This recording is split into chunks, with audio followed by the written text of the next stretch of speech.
Nobody told me that you'd get stuck in it. Nobody told me that you'd find your way back in. Nobody told me you'd lose your mind again.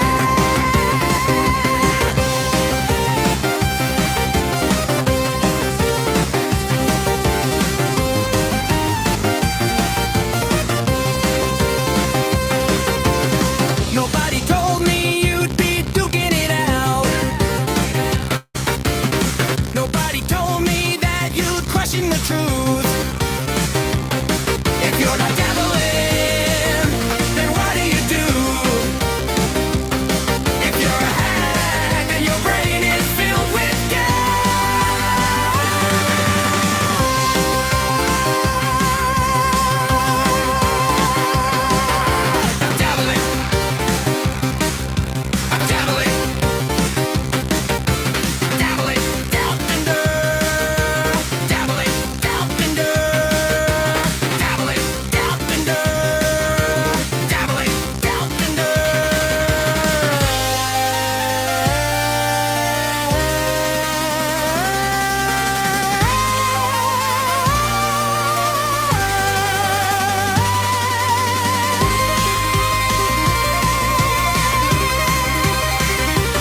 Good afternoon, everybody, and welcome to After Hours Dabbling with Master Gobbles. Welcome, welcome, welcome. What a week it has been. I am your host, Master Gobbles, and this is the show. Welcome, welcome, welcome. What a week. I think I said that already. Yes, I did.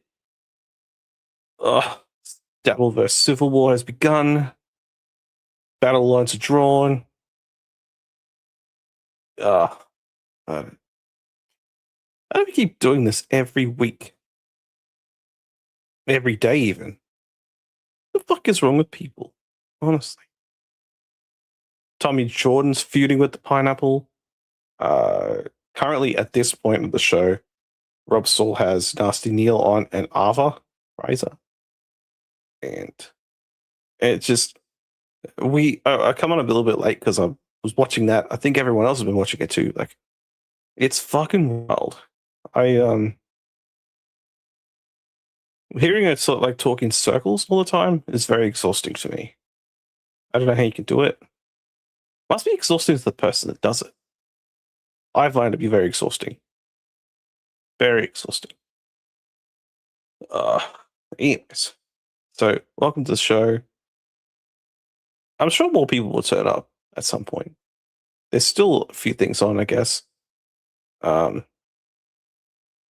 Yes, Orange Puppet. Welcome, Metal Gear Solid. Yay! Yeah.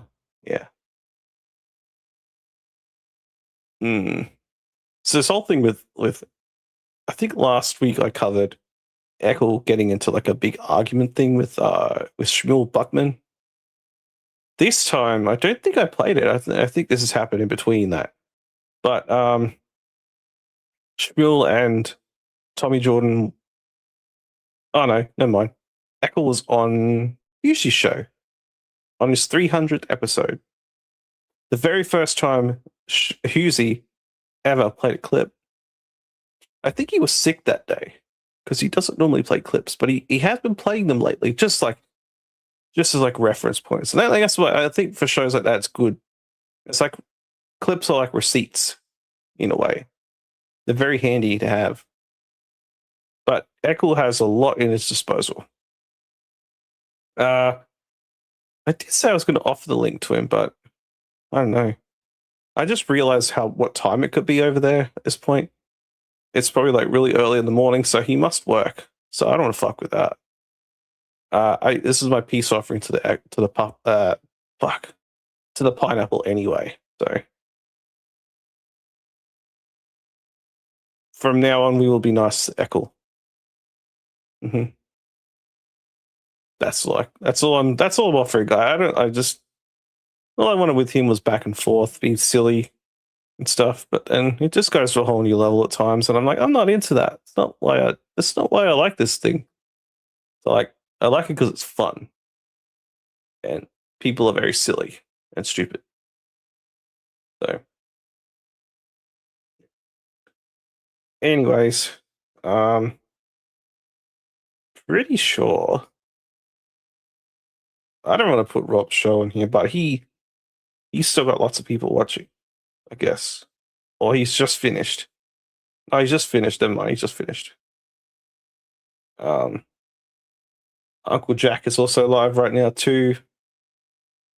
He's like fighting someone. I took a puppet. Silly and stupid is me, sweet spot. And mine too. The drama is it just gets too much. I think it's gotten worse over the last year. And, I sort of came around at I don't know, the weirdest time. September is when I started streaming. The puppet didn't arrive fully until, I guess, the last, I guess since like March or something like that. I think that's when. Yeah, have to be about right. Mm-hmm. The people were done with the human, so now the puppet has taken over his place. Yes, we will save it. Mm-hmm, mm-hmm, mm-hmm. We will save this place, It will make it a better place. The gimmicks always win. I don't know about filters, but gimmicks like puppets, you have to control it with your hand, much like this. It's very hard at times. It's very got to be very. This is a very skilled and learned thing that you got to condition yourself for. It's not always fun. Got to hide in plain sight. I feel like the sunglasses and the hat is a very unique look here. I don't think anyone else, any other puppet does it, but me. A lot of people do too. The Chad Zoom locks, $2 Dan's. Who else was there? Win by Two, I think, did it. Ethan Ralph. Ugh. So the puppets are doing it. All right. Let's get cracking. Sup, sir? Oh yes. A lot of controversy. Oh no, Rob still is live. I thought he would. yes. This is true. Only puppets can get away with sunglasses on stream and not look like a douche. We hide our douchiness very well. It's very undercover. We're like we're like 21 Jump Street, but puppets. Oh, but we'd have to have at least 10 puppets to do that. I don't even think we could do a top 5, honestly. Maybe like the best Dabbleverse gimmick. That would be more acceptable because you've got a lot more of a smorgasbord of choices that you can make with that too. Because you've got the filter boys like Eckel, Cardiff. Who else is there? I mean, I don't know if you include OJ, but since OJ's been he's been away. He hasn't been around. Actually, I didn't mind OJ. I liked Obnoxious John.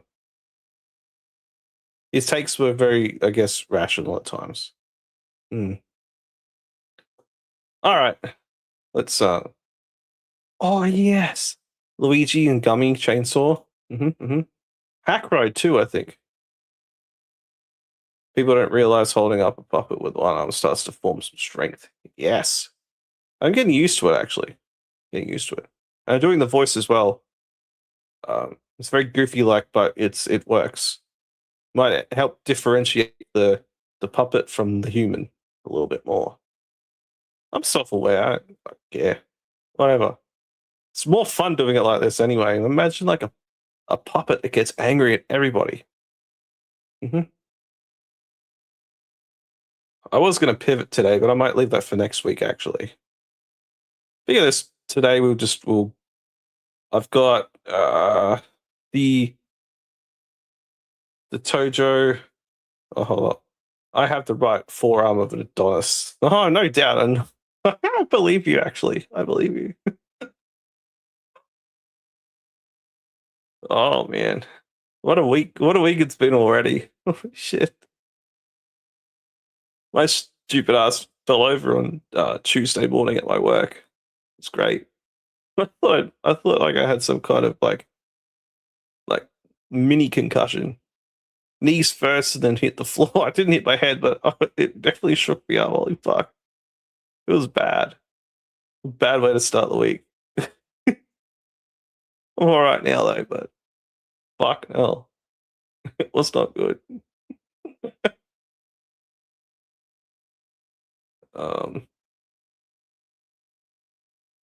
Let's see. It's YouTube arbitrary anger is all the rage. Have you thought about crapping on Star Wars in the same way for 10 years? No. I don't be like all them other people. I've got to be unique. It's the only thing. It's the only way this thing works. Is if I'm unique. Speaking of unique, so today I've got clips for from Husey. The final boss has clipped. He'll be in here soon, I reckon. He'll figure it out. He's always around. A little clip from MLC as the Clearwater Chad. We're very Clearwater Chad heavy today. No pun intended. He's got some clips he's put up on his YouTube that are very fascinating to me because they're just random.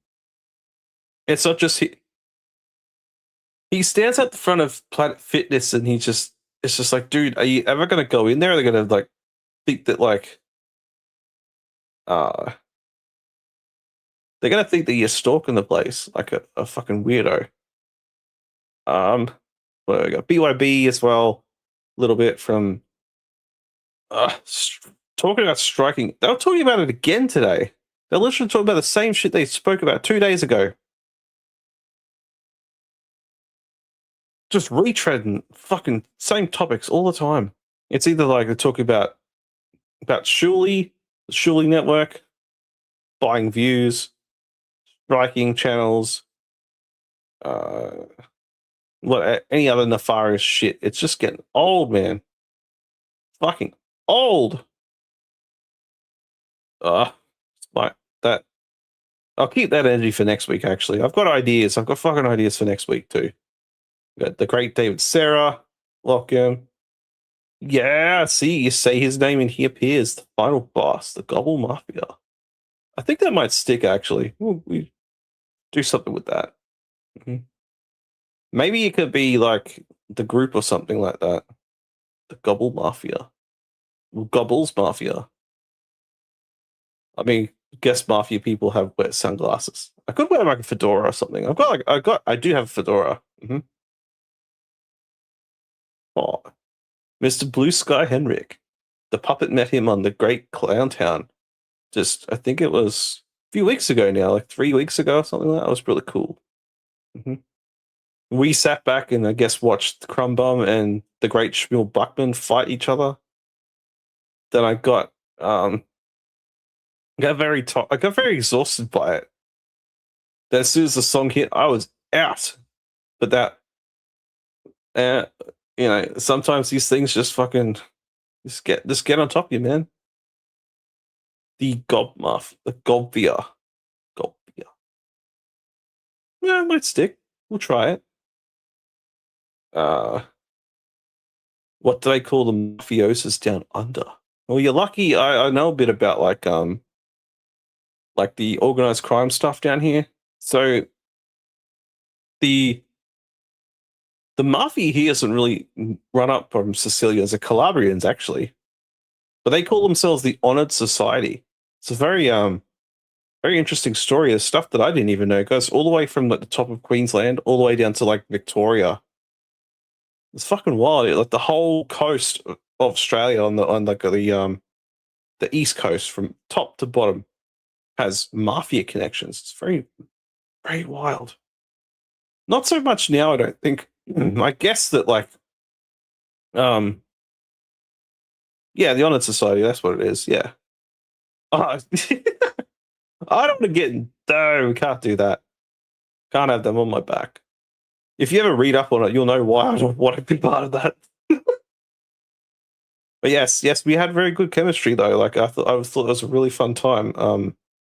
Clowntown, very good. One day we'll go back. We'll work it out. I'm not putting that one up for boss. I saw it. No, we don't do that shit here, man. But very creative though. I'll give you points for that. Or what's the Diggory Wally Wazzers? They're from The Simpsons or something. Yeah, you laugh, motherfucker. Oh, so if I say YouTube terms and services, it will work, right? Maybe. All right, I'm gonna put up your clip. Let's see. We've got to get to work first. That's how I like it. Yeah. Good to like that. So, not to brag or anything, but Final Boss, definitely his signature. With resident bad boy Tommy Jordan in there as well in that photo. That video, I mean, sorry. But yes, this is the Eccles stuff. Peace to the pineapple. He doesn't need to battle me and Tommy Jordan. I'm gonna be, what's the word for it? Contrarian or something like that. I'm neutral party at this. But yes, let's do a deep dive, shall we?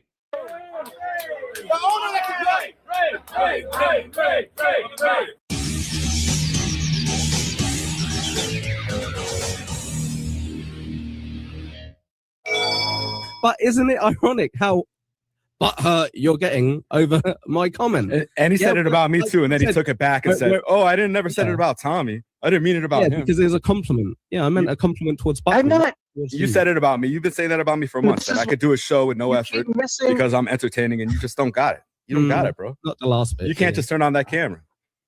Some people can, some can't. And Echo, you keep missing the point. The point is, it never came up. I never brought it up. I never said anything about it.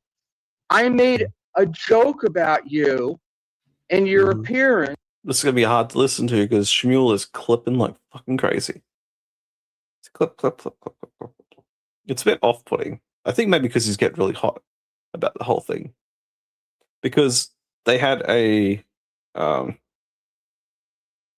very heated exchange on Eccles' show. I think I played it last week on the episode 2. But Shmuel and Eckel both had like a conversation about this. It got a little bit heated. Eckel had all these questions, but then it was more like just receipts and stuff. It was very interesting, but it didn't really go anywhere, I don't think. It was the 12 betrayals of Eckel Pineapple against Shmuel. I lost count of how many betrayals, but 12 sounds like it's about right. But as you can see in the pineapples, his background there, he's got himself and my head in the middle with Tommy Jordan. I mean, I guess we're okay, I suppose. I mean, I don't mind it. People might ask what it is, and you can just tell them I don't really care. Like, it's fine. I got nothing against Eckel, really. I'm just fucking around. I don't think he realizes I was just fucking around. It's some, what does Shmuel say? Just some light ribbing. Gentle ribbing. That's all it was. That's all it was. One day we'll get on the stream with the Eckel, the pineapple. Maybe not today. Tomorrow, next week, or next month, or sometime we will. We'll get there. We'll make it. We'll make it happen. Might be an early morning for me, though. Oh, fuck.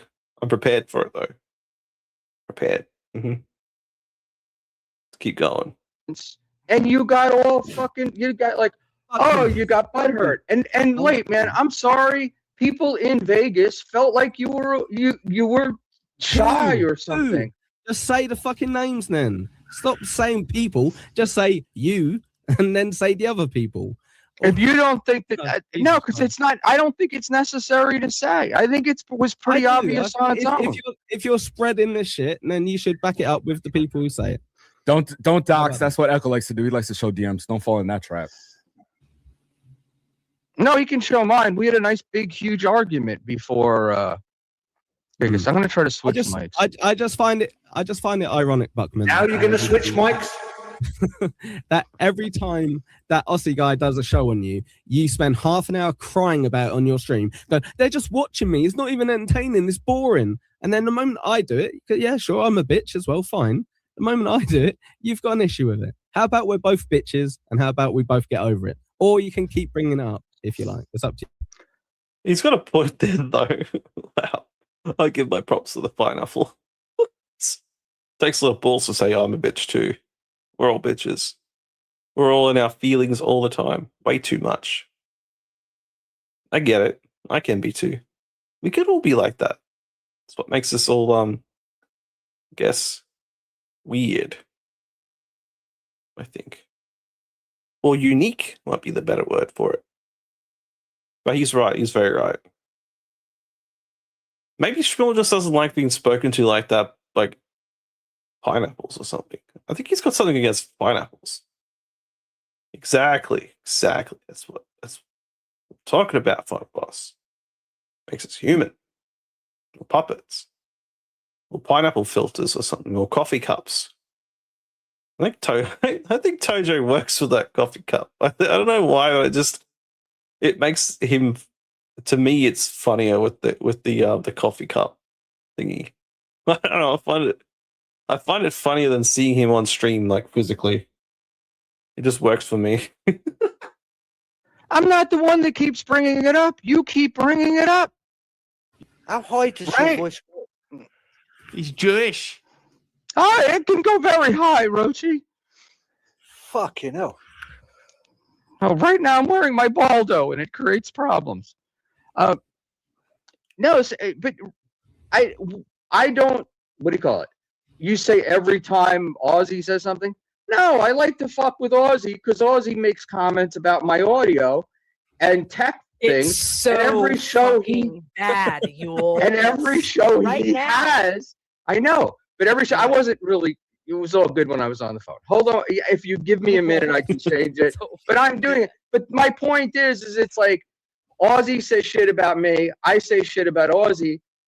I don't ever get any like he doesn't get butt hurt, you know. And this was like you were really hurt by what I said. Yeah. Fuck, when your audio is so bad that it sounds like you get athlete's mic. I feel like I'm having an anxiety attack. Yeah. Roach, you mean you're going to be DMing a lot of arguments with each other? Yeah, so you're obviously going to be supporting Scotland, right? I support whoever England are playing against. Lemmy? Latanya Vegas, thanks for the 2. Echo, sorry, we only got you 30 viewers today. Don't you worry. Tanya. Hang on, Dean Galloway from I'm gonna Perth. delete the episode real quick. Shout out Latanya. I'm so glad I'm already raising these two beefing. Everything revolves around Aussie guy, apparently. Yes, tune into the Aussie guy. Is that If you want to hear someone with the accent, the Aussie guy is actually good. Not like Echo. Good one. Here's one to Thank get you. That was a good Lemmy. one. Tugsin, thanks for the 2. Tojo hypocrite. Kiki reveals DMs, but that's okay. Oh yes, I gave it a shout on the dashboard. Yeah, I've been checking that. I just refreshed it while I was watching this. Such a cool thing. I'll have to bring it up on this I'll bring it up on the tab. Hold on, I'll share it because this one I like better than the other ones actually. Where is it? Yeah, it's called Dabble Dashboard. A sec. Share this one. Okay, so it's called dabbledashboard.com and it is from the great Lindsay Greenberg. So currently at this point, so he has done like the awesome thing of put all the shows that are Dabbleverse related into one page, such as Rob Saul show, this show, Ricada Law, which I think he's kind of sort of, involved in it, I guess, a little bit through his connections or former connections, I guess. Let's see. Hold on. So if you've never watched Fish Tank, Flimsy basically 1-to-1 their site, even down to the gifts you get in your chat from chatting. It's just instead of picking a room in the Fish Tank house of you pick a dab stream. Very clever. Okay. Yeah, I have heard of Fish Tank. I keep seeing like things on X about that. I'm like, what the fuck? It's like Big Brother for meth heads or Big Brother with meth heads. I don't understand it. Like I'll have to look into it, like what started all of it, because it looks weird. Yeah, basically it. Wow, but yes, go to if anyone's interested in it, please head over there. There is a chat too, which is very good. Everyone's starting to catch on to it as well. So obviously, MLC's on there. Nightwave, that's Mersh's channel. BYB, And it also says in it as well, that the last time that channel actually like streamed something or I guess shared anything. Oh no, it is for their last live stream. So obviously got Levyverse, which was today, BYB today, MLC was today as well, I think. Yeah, it was this morning. NJ Ranger, which he finished like a couple of hours ago. With everyone, it's got Granny and 2K. This all sucks. Oscakel, MK. It's got all the people on here. It's good. It's very it's good to feel seen and heard and known. It's very helpful. But yes, shout out to Flimsy Greenberg for that. He's a very, very lovely gentleman. He is the co-pilot to NJ Ranger Live, and yeah, so go there. Oh, the Clippers are there too. Oh yeah, I think I saw them at the very bottom. Yeah, sorry guys. I think where are they? Yeah, I did see them at the bottom when I was looking. Yeah, you got Stallion, Dirty Joseph Rat, Mossy Clips. I like that. Like nice podcast. Stupid is at the bottom. It's at the bottom of the shit pile. It's probably because he's deleted all his clips. Corn Diff's in there. He hasn't streamed since like September last year because he had that that big like video thing of Steel Toe saying everything was gay and stuff. It was pretty funny. Yeah, I think it is. It's in the order of like what was last live. It was a little bit buggy because when I first started and I refreshed it, mine didn't come up at all. But I think it took a little bit of time for it to do that. But yeah, head over to we might put it in the. Let me just gonna put it in the chat. Oh, in like the. Yeah, I've just put it in there. Hopefully the hyperlink works, but it's there. Yeah, there we go. Dabbledashboard.com. So go there and yeah, it's good. Okay, so Rob Saul has gone off live, so you saw that. It's just me and Ricada Law. I think he's missing Uncle Jack as well, but I might have to suggest that one to him. He might be able to add it in there because Uncle Jack is kind of like Dabbleverse. I mean, is Deb in there too? Where is she? Because Deb went live today, I saw. Maybe not. Maybe there needs to be some extras in there. We'll figure it out. I'll have to suggest them to him. Or maybe you can suggest them to him, Final Boss. You're in there. I saw it. Thank you. All right. 6 people are listening to me talk about a website. Around 4 people. Great. Should website look more often? All right. Where were we? Yes, we're back here. Yeah, but Kiki doesn't look like this pineapple over here. You see this chin? It looks like he smuggles the letter V. Look at that. Mm-hmm. Kiki never revealed my DMs. This is more personal. Yeah. So you're a piece of shit hypocrite as well. Got you. No, I'm explaining how that's not hypocritical because it's not. Oh, it's not a one by one. You know, it's not equal. You understand? Echo that is not equal. There's no comparison. Funny. Yeah. What? How bad is my audio now? You're comparing someone that shared my DMs to someone that shares someone else's DMs and calling me a hypocrite. That makes no sense. Oh wait. What the fuck is up with your chin? Is this a bad picture or it really looks like that? I don't know. Why don't you find a different part? Oh, ew. Yeah. Nah, I think I'll focus on this shit. This shit is fantastic, brother. Holy shit. I never saw such. You got clever. I never heard like, my thoughts are all over the place. I've never understood why when the person doesn't have an argument to make, they just go for something that they feel is like defective about a person's body, like physically. Like, I don't think Tommy even has like an argument to make here against Eccles, though. The DM thing, yeah, I guess. But then it's just like, oh, but look at them double chins or whatever the fuck. What's on your face? Echolith isn't even like a bad looking dude. You know what I mean? Like we've seen a lot of ugly people in the Dabbleverse, and he is not one of them. Like honestly, like I'll fuck around and you know shit stir and stuff, but I just think that like if you don't have an argument, then what's the issue with it? You know, like it's got to be. I don't know. I can't even think of reasons to like hate Echo because I don't have any reasons to hate him. Just wild. Yeah, because it's an easy way out instead of saying you're wrong. Yeah, of course. That makes the most sense. It's like it's deflection, like it hit big time.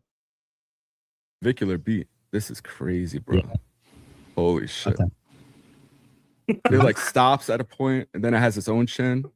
But I love your editing. It's so good. It's like you and Sam Bibley have a very similar way that you is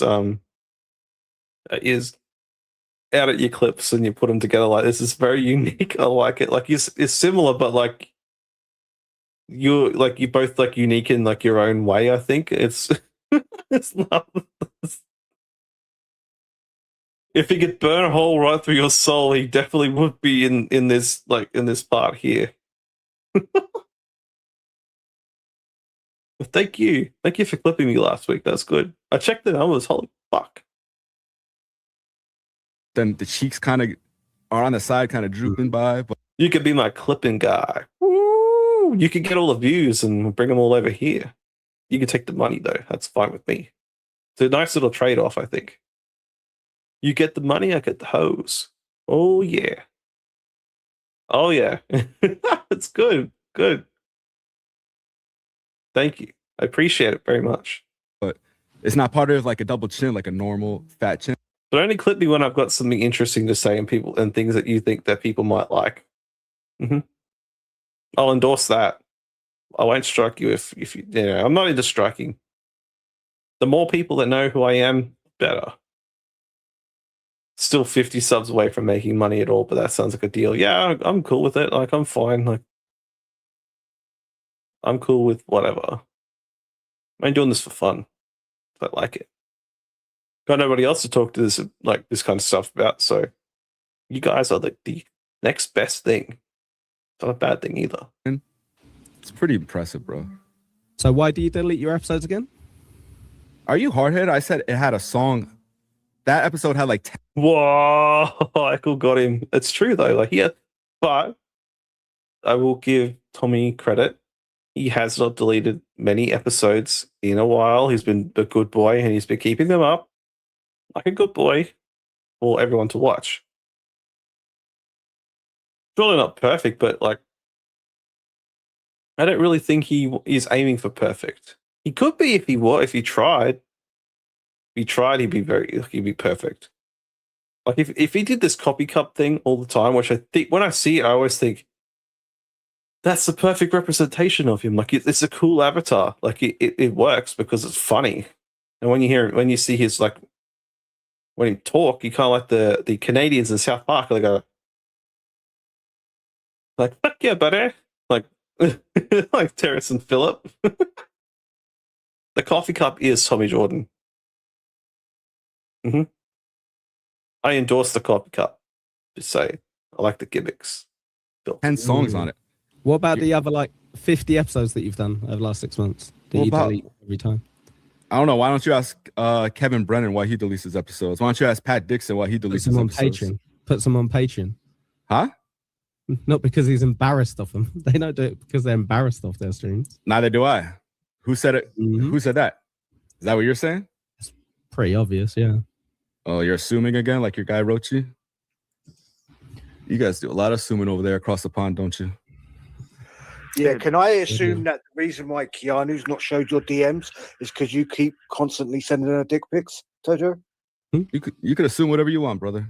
You're gonna do face of it, bro. I don't care to destroy you. I just came here to say you've been talking shit about me and my show for fucking months. What about the first 40 minutes where you're hiding in the chat? And you're pathetic. No, yeah, you're pathetic. So of course I'm gonna make fun of you. Do you want me to make a show about you every day? Not in my Just plan. get I real don't really give a BYB. fuck about you. Like Lemmy, what I'm basically saying is I don't really give a Sorry, fuck Lemmy, about this the show's pineapple. been YB for about 4 months now. Yo, Lemmy, I told you I didn't want to come on this shit. I told you I didn't want to come on this fucking show. I don't give a fuck about this pineapple. It's not gonna be no fireworks. He's like Clearly. he's lame. Lemmy? DJ Electrify, thanks for the 5. Rochi, you're a cunt. Lol. Thanks, Lemmy. I think this is for you, Echo. A membership comment from I do love Bit Diggity. Like his stuff. Like he's got like a very unique way of saying stuff like this. Like, when I see it, if there was ever a fake Bit Diggity, I think we'll be able to tell because he has a very distinct way as to how he communicates. It is fucking hilarious. So the comment, I don't know if they're going to read it, but maybe Tommy does. But it's just like, you shamed people like Ray and Joey C for years only to do the same thing. You are no better than. You are no better. What? DH. Dickhead. Maybe that's what it is. Yeah, I'm going to assume he said dickhead. He might be here. He sometimes pops up in here. We like Mint Diggity and Sam Bibley. Mm-hmm. Twin Terror. Brr. Mint Diggity. It says you shame people like Ray and Joey C for years only to do the same thing. You're no better. DH. I don't think I've ever covered Ray. Maybe. He goes after Lemmy? Joey C's daughter. He's a piece of shit.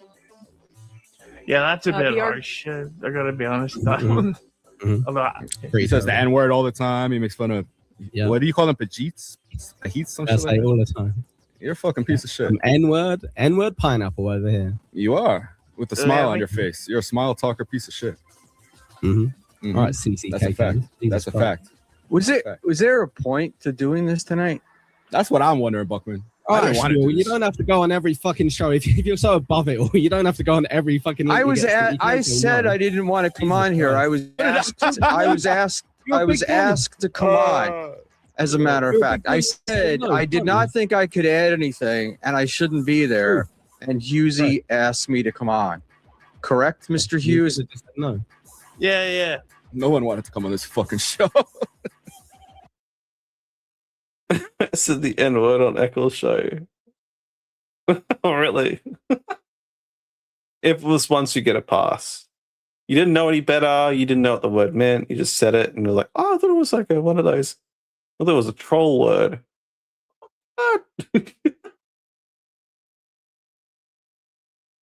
Slip of the tongue gets you a pass. You could say that. That's fine. Lemmy.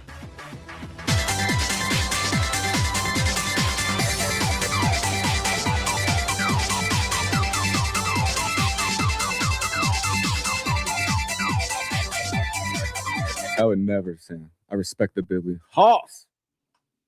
You could critique. KB, thanks for the 5. How is it that Lemmy has the highest T on this panel? Love choose. She's based. Kim Boley, thanks for the 2. Tojo, you on the red. With Kimberly. Easy dared me. I have the N-word pass from Young Old Vibes. That's fair.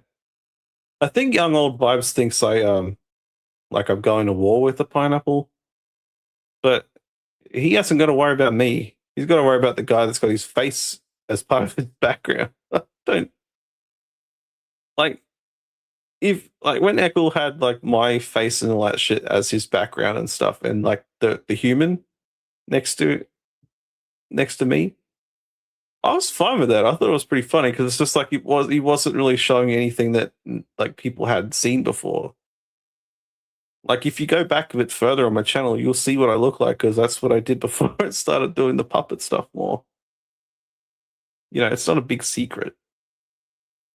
People know who I am, what I look like. This is just my preferred look. Mm-hmm.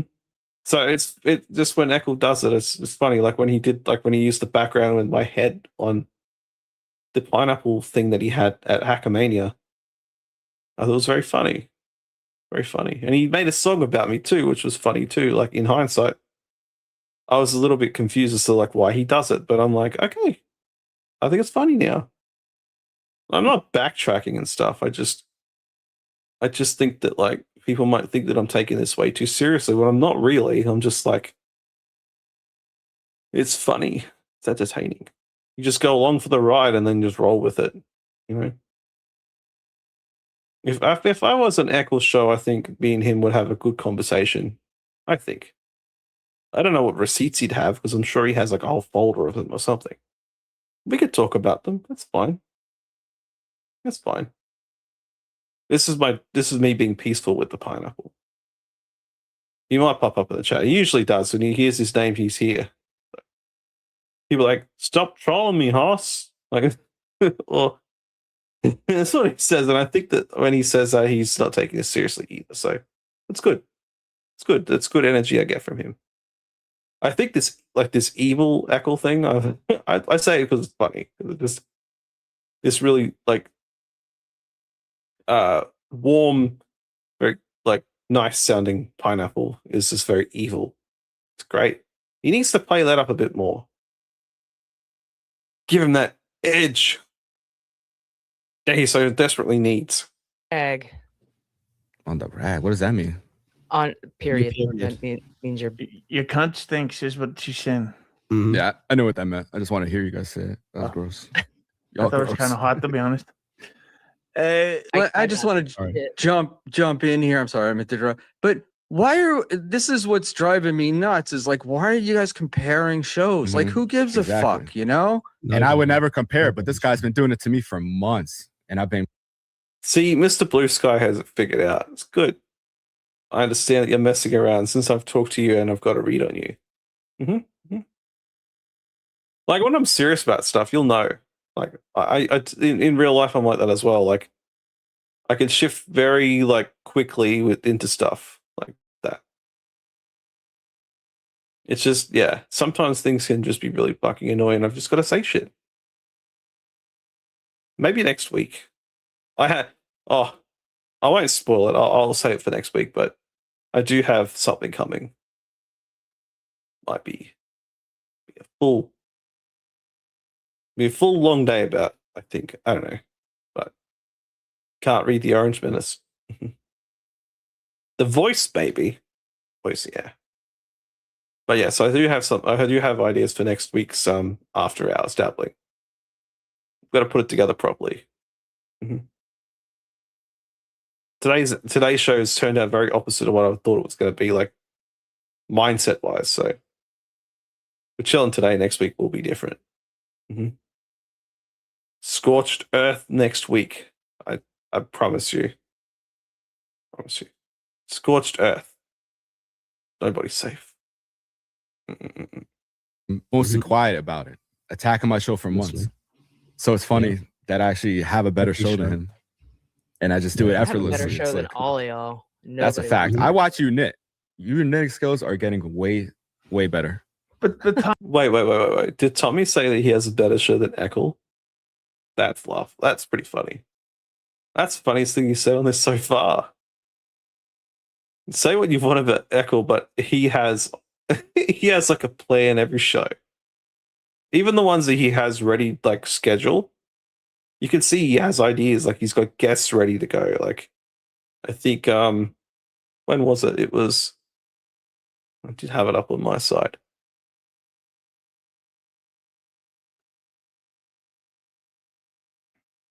You know, he's got like the next, when's the 23rd? Okay, so like Saturday morning, Sunday morning, and early Monday morning, all the same times that they start. But he has, you know, he's got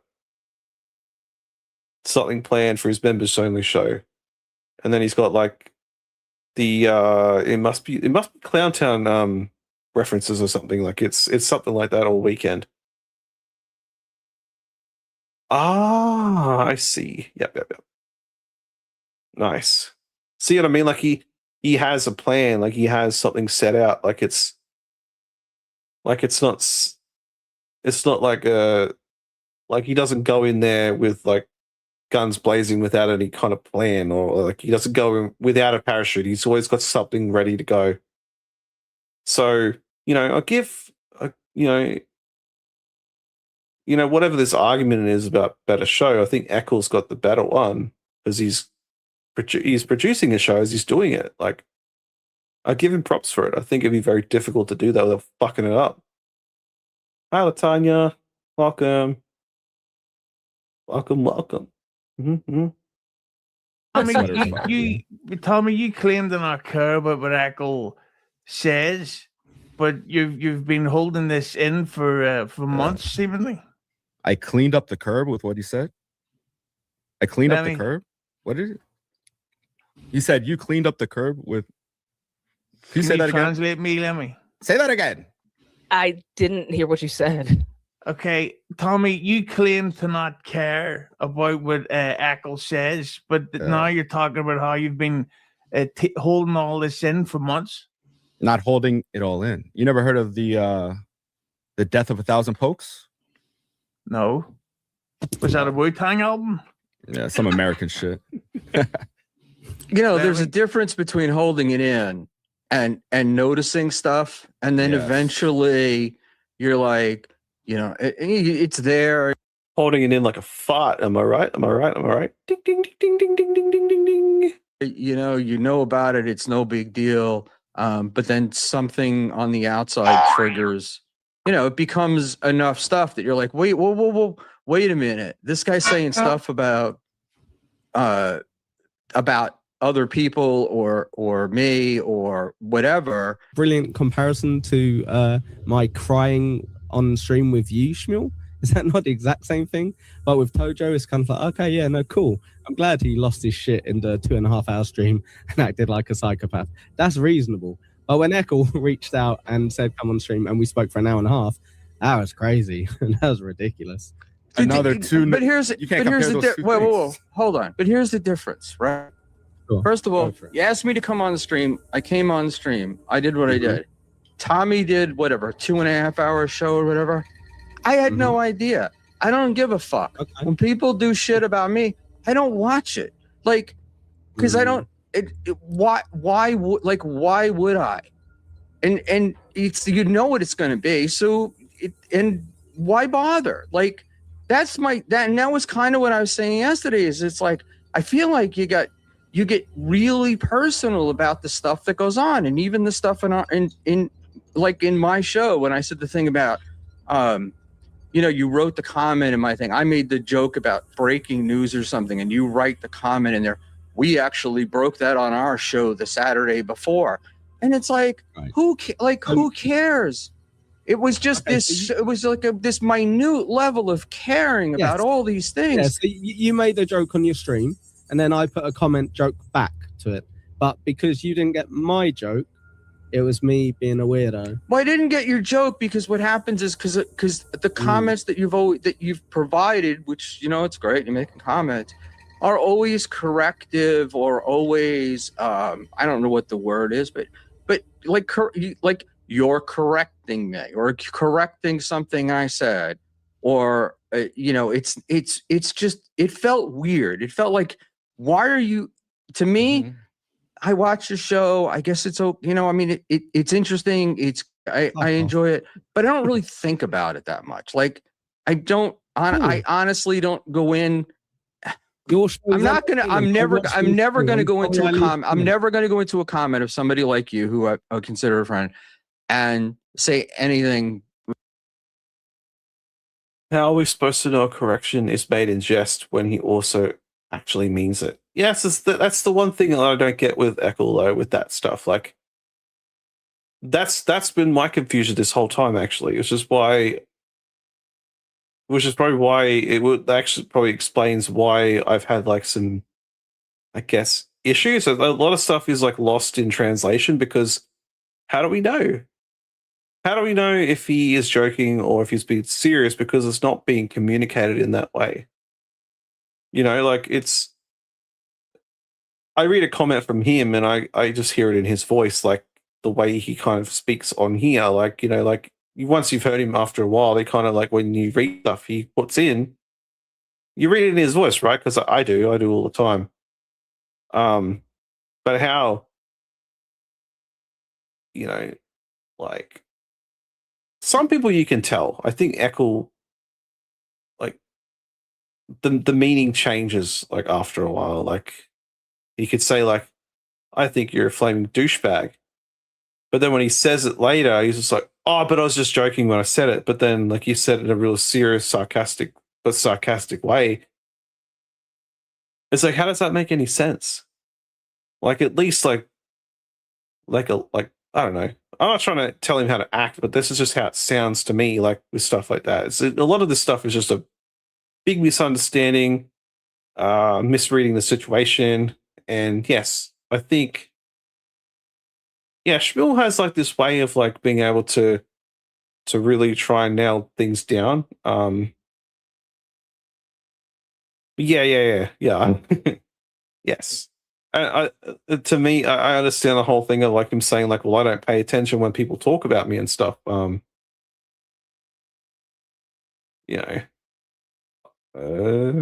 Echo goes, actually, that was me. Where was the joke? Yeah. I think it just comes down to like not everyone's going to be like on the same wavelength around here, I think. And that's why I think a lot of the fights go on, like all the beefs and stuff happen too. Because everyone's kind of like fighting for their spot, and then like we shit on Stuttering John for being like overly sensitive about things, but there are a lot of sensitive people in the Dabbleverse, and it's very interesting. Not really a lost in translation thing. I just think he was really actually annoyed, but got over it later. I mean, I guess there's that too. I guess it's up to interpretation, right? Like, if he is insulting, I don't take it seriously. Simple. Yeah. Like, I guess it's just how you interpret it too. I think. But usually it's positive stuff, or it might be what's the word that I'm looking for? It might be sarcastic, but this was like knowing you and knowing what you were putting in the comments. It wasn't like you were just it did not feel like a joke. And that's what I'm trying to say. And that was what I was trying to say earlier with the comment about Tommy and I and the effort. It's like there feels like, because when I talk to you about other things and when I've had conversations with you, you get very like wound up very quickly. You bring me up on X. Yeah. How do see? This is what I'm talking about. Like I don't know when people bring me up all the time. I don't know. I don't care. Like, but go ahead. I'm sorry. Dixon and Buckman. Hell yeah, I'll tune in. Oh wait. Sorry, let me. Thank you, Simon. But I don't. You're not. I don't. Thanks for the 5, Tojo. What a show! All you do lately is play other people's streams and play the occasional sound effect while not being on screen. New lolk alert. Is that the real Bacon Bits? Tis. Yeah. Okay. We got no response to that. Tojo has gotten mad at me as well. I am, and what's that? What's that mean? I am something. I am gentle from now on. Maybe. I think that's what you meant. We're just gonna roll with that. Yeah.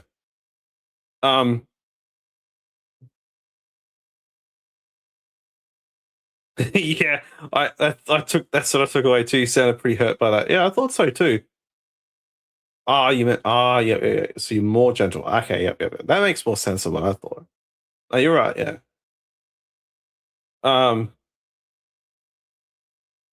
Yeah, I don't know how he took he just the silence kind of said it all. Like, but he blew up yesterday in Bacon Bits chat. Actually, like, I didn't catch the whole thing, but I just finished work and I was going to get something to eat and everything. Then I was watching Bacon Bits live, and then all this chaos happened before I even got there, and I'm like, what the fuck is going on? Latanya was in there, I'm pretty sure, because I did see like her in there, busting up between like Tommy and I think it's because Bacon had Ava on or something. I don't know. I didn't go back because I was like, obviously because I couldn't. You can't see the chat unless you're watching the replay of it or something, but. Yeah, he got really heated in there. He fought with the werewolf. Yeah, and I felt bad for Bacon because like Bacon's just he's curious about everything, right? Like it's like that's not a bad thing. Like he might get shit for having Ava on there and talking to her and everything like that, but that's okay though. I mean, it's his show, so I mean, like it's just weird to me that like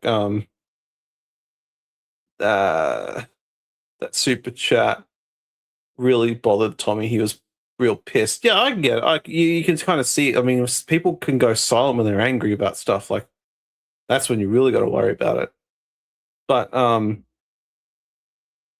was that the issue he had though? That's what he like. He held on to that till Bacon Bits had his show. Like that.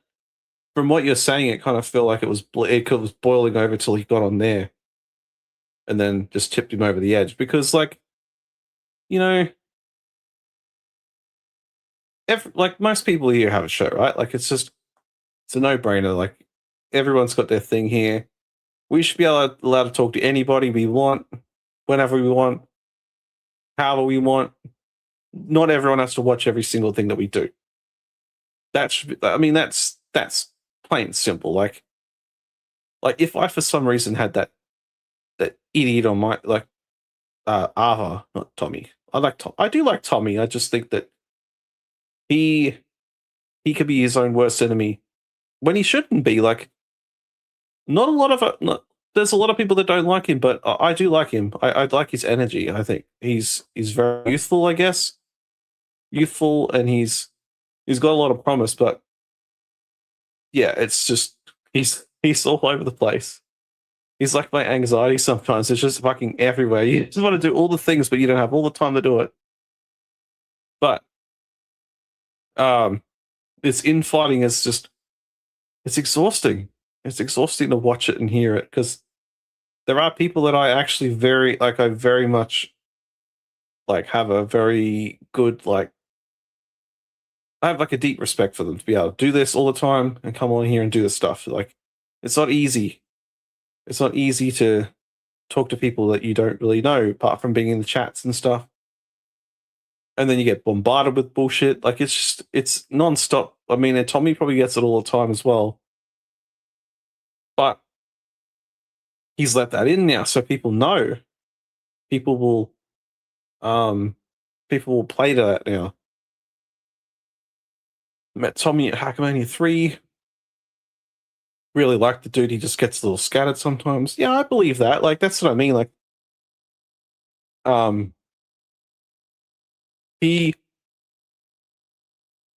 don't think he did too bad here, like on Hughes' show. Like, I mean, it could have been worse, I guess, but he's very hit and miss. I mean, a lot of us are. I mean, I guess if you've been through the wars personally and work with a lot of people, like if you had met me like about like 10, 15 years ago, I don't think anyone would like me. I think I was just, I kind of feel like I was a little bit like Tommy, and it's just why I do like him, and I think he could really go somewhere here.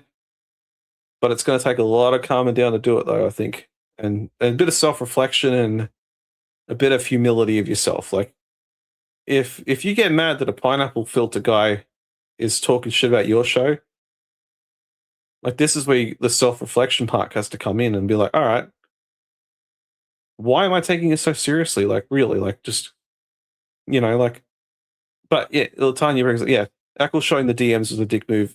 Yeah, and I'm fully on board with that. I think that's dumb too. Like, they're both playing a stupid game with each other. Like, who's gonna outdo the other with something like this? Like, information that you could,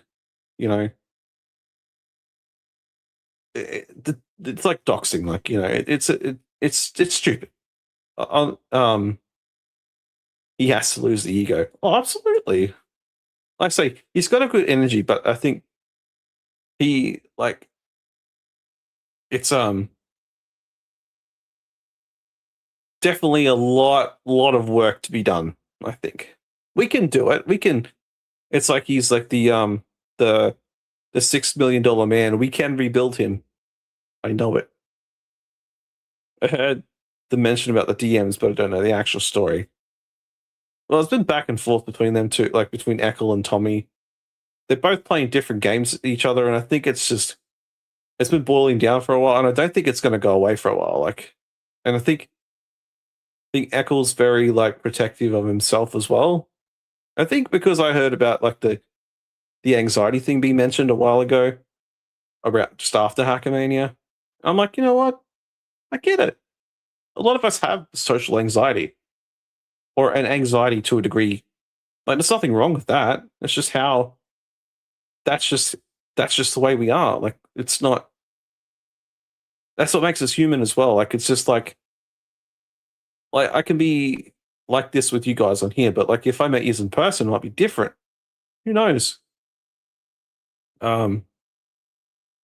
He has to be more secure within himself. I hope he achieves it. Yeah, like exactly. Like if you could come on here and be yourself and not give it two fucks about like who you are, and like if someone says something about you that's, I don't know where I was going with that. Because I'll say, like with me personally, like I only ever get pissed off with people like in general, as if they tell lies about me, you know, if they spread some shit that's not even true. That's when I get pissed off. But if it's something that's true that I've said, I'll just be like, yeah, I said that. Like, you know, whatever, I said it. And if it's something bad and they're taking it the wrong way, I apologize. It's just what you do. You own that shit, then you just move on, and hopefully they move on too. And don't remind you again of it, like the next time they see you, like, oh, you said that thing about me. Ah. You know, I do. I think there's a lot of growth to be had between these guys. I do like them in the different ways, like just, but I think there's a lot of growing up here.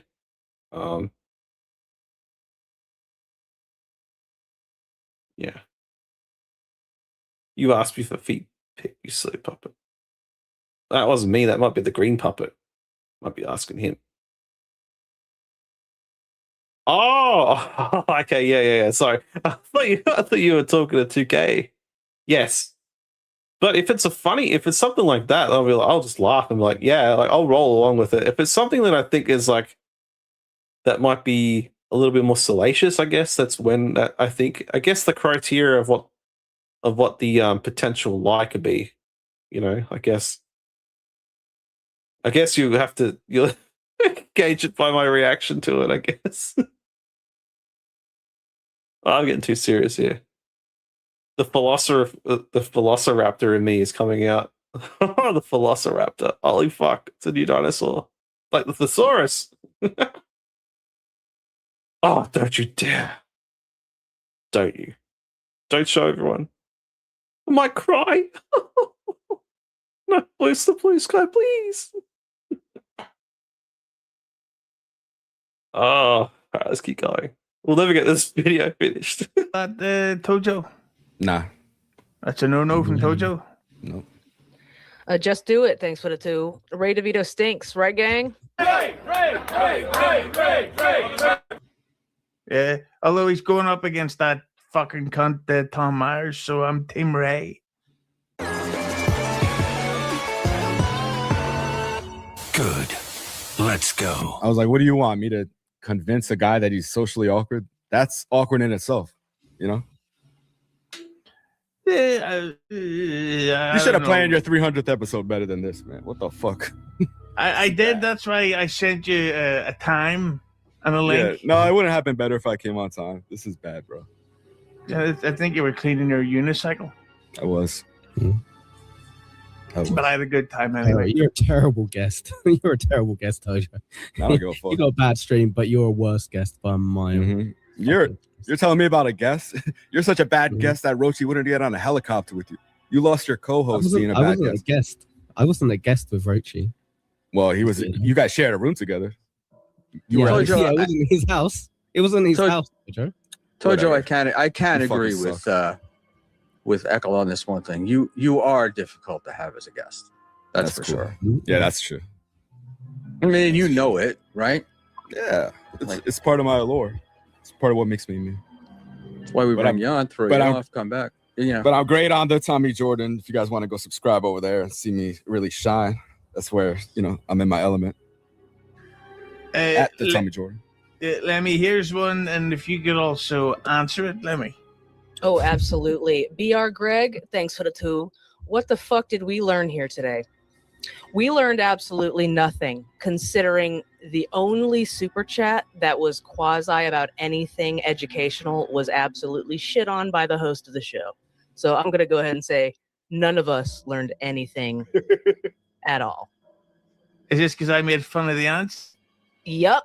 And I Oh, will shit. remember that for the rest of my... I've been harboring that, and I have genuine feelings about that. No, let's hear.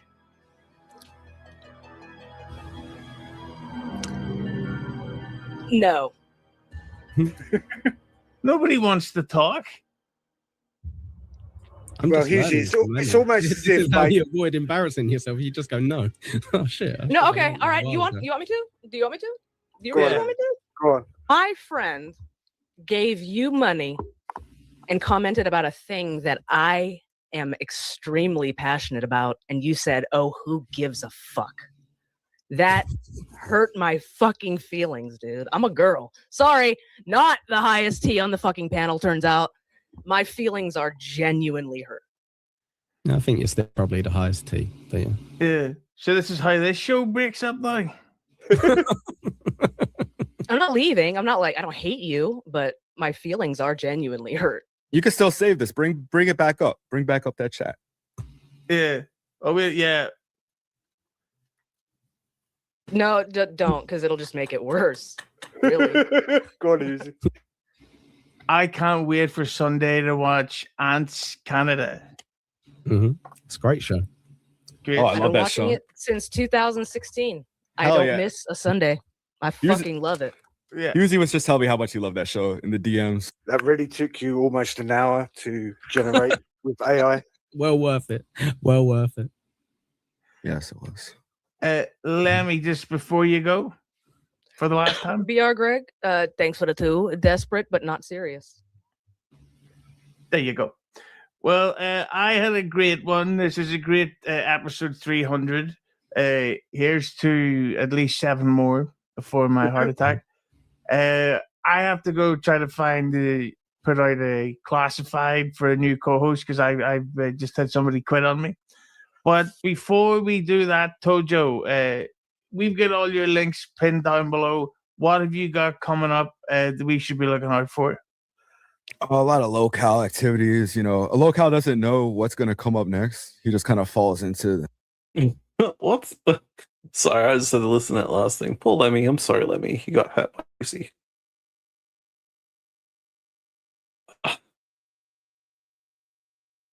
I think there should be like a compilation of like all the times Susie goes like that. I think that would be like it'd be like the corn diff thing he did with Steel Toe.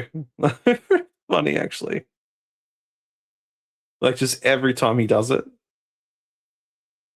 So what's Tommy's poster here? It says you've got like all these smaller like heads of like Eccles' real face, obviously. Lolcal, DM Leaker, Small Talk, or Smile Talker, Cope, Steve, Unlikable with a turd. That's not very nice. Not very nice at all. Like, I wouldn't talk to Echo like that. It's just a bit of fine ribbing for the pineapple. So I'm not mean to him. whatever happens and whatever becomes. So Speaking of that, I think OJ Mumbling Nick thought that I was being a cunt to the pineapple. Because I said something on X the other day. I think it was last week. I was in a bit of a mood, actually, so I'm going to blame it on my mood. I'm not taking any accountability for it. It's going to be somebody else's fault, not mine. It's the Dabbleverse way. What was? I thought it was nice, but it is the opposite. I think I've forgotten what that was about. I have to refresh. Before that though, if you refresh my memory, I yeah, so I kind of blew up the other day. It wasn't my finest hour. Like I say, I'm taking no accountability for it.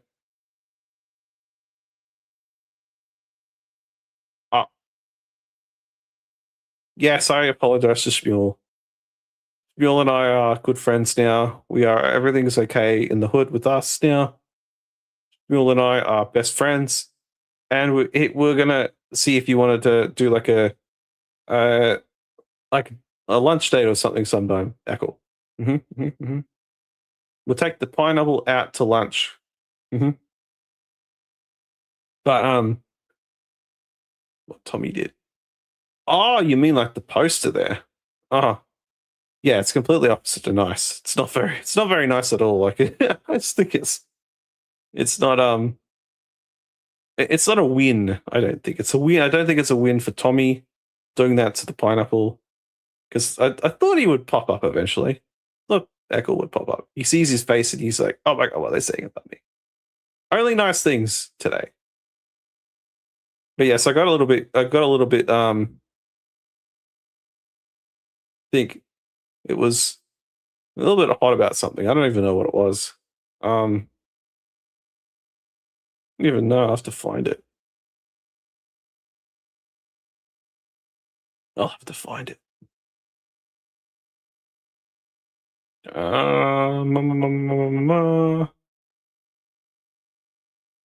So it was from that stream, actually. It was from that same stream. Oh, yes. That's fair enough. We all tend to get things the opposite way sometimes. Yeah, because Eccles was saying something on this same stream. By the way, the leaking of his threats he sent on DM are in my background on this stream. Did anyone even see it, or was it too small and blocked?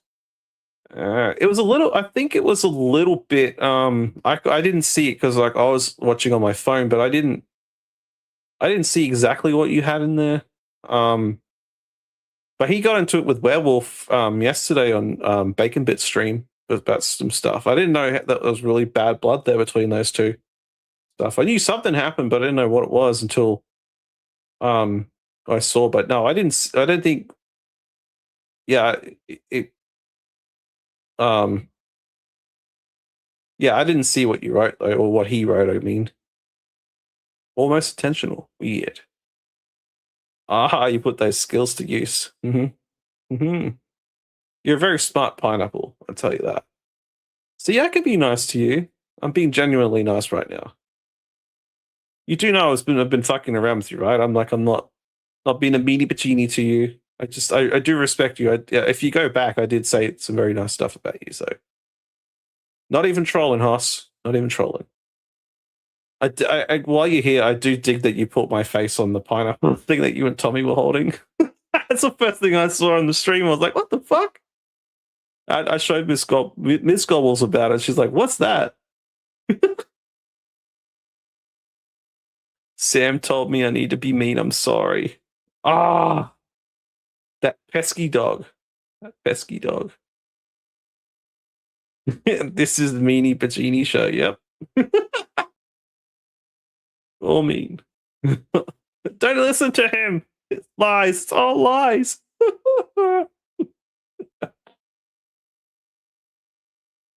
I was thinking about sending you the link today too, but I was trying to work out because I'm like, I'm sure it's very early in the morning for you, and I'm like, you probably do like stuff in the real world that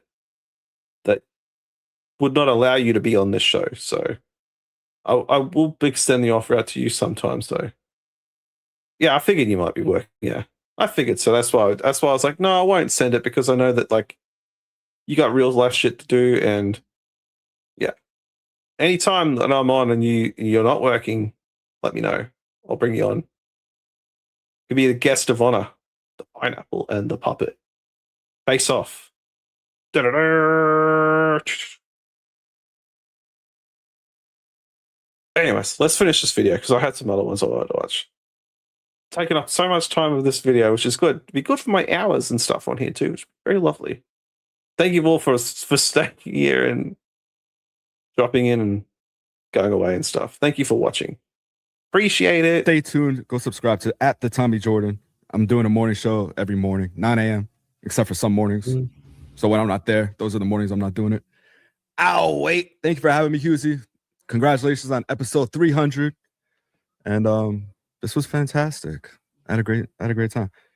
I came out a little late. Did Rochi and Echo talk about their whole falling out and all that shit together? Yeah, the whole first hour that you didn't turn up. Okay, good. There you go. That would be a shame. Oh yeah. Yep. Rochi, you're about to start doing solo streams. What should we be looking out for coming up?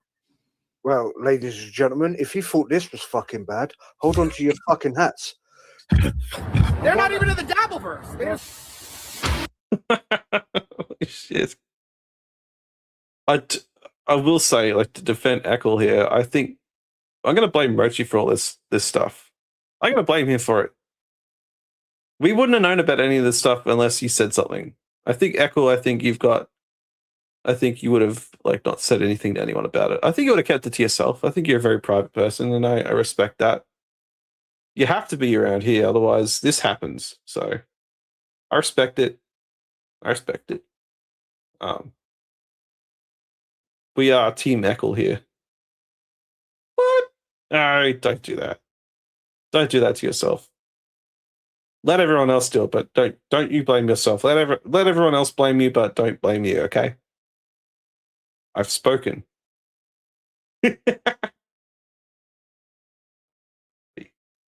I'll get the other one. Trying to do a pro show here. Trying is the main word here. I think maybe. All right. I think. So the next, where are we? This one. There we go. Oh no! Please don't blame the orange puppet. All right. I'll take this one for once. I'll take this one. See, we're getting along. See, I knew we would. Eventually, we would. Eventually. Yeah. All right. So this is the Clearwater Chad part of the episode. I see all the women drying up now over this guy, over John Wayne Gacy's illegitimate son. I've got all these clips in like this playlist about him. So this guy was the link chaser before Tommy Jordan. And like he's probably like a bit higher than Jake Hudson, which is good because I don't know how much lower. I mean what? No, Jake Hudson wants everyone to go on his show all the time, but you know he's got needs as well. But Clearwater Chad would always be asking for the link to stuff, and he still gets it every now and again. So he's not quite as link chasey as what he used to be. We do get them here. If there's a link, I'll take it, but I won't ask for it. I know I did in the beginning. I remember Echo being in here at the start of this whole channel. I remember how silly and naive I was. The humor got roasted for it on Aussie Guy's show. But we'll never know, will we? Only we carry the secrets of that horrible show that we did. But go visit the United States of Australia also, because he is doing very well.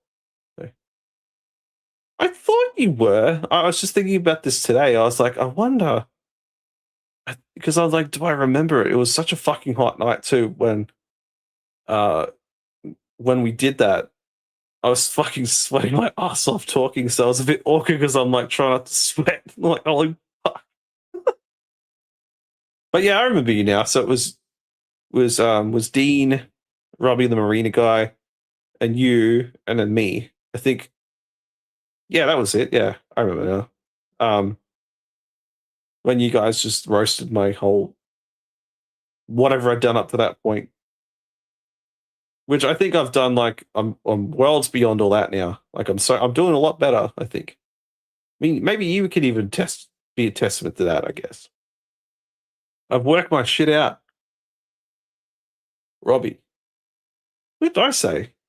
That's what I meant. That's what I meant.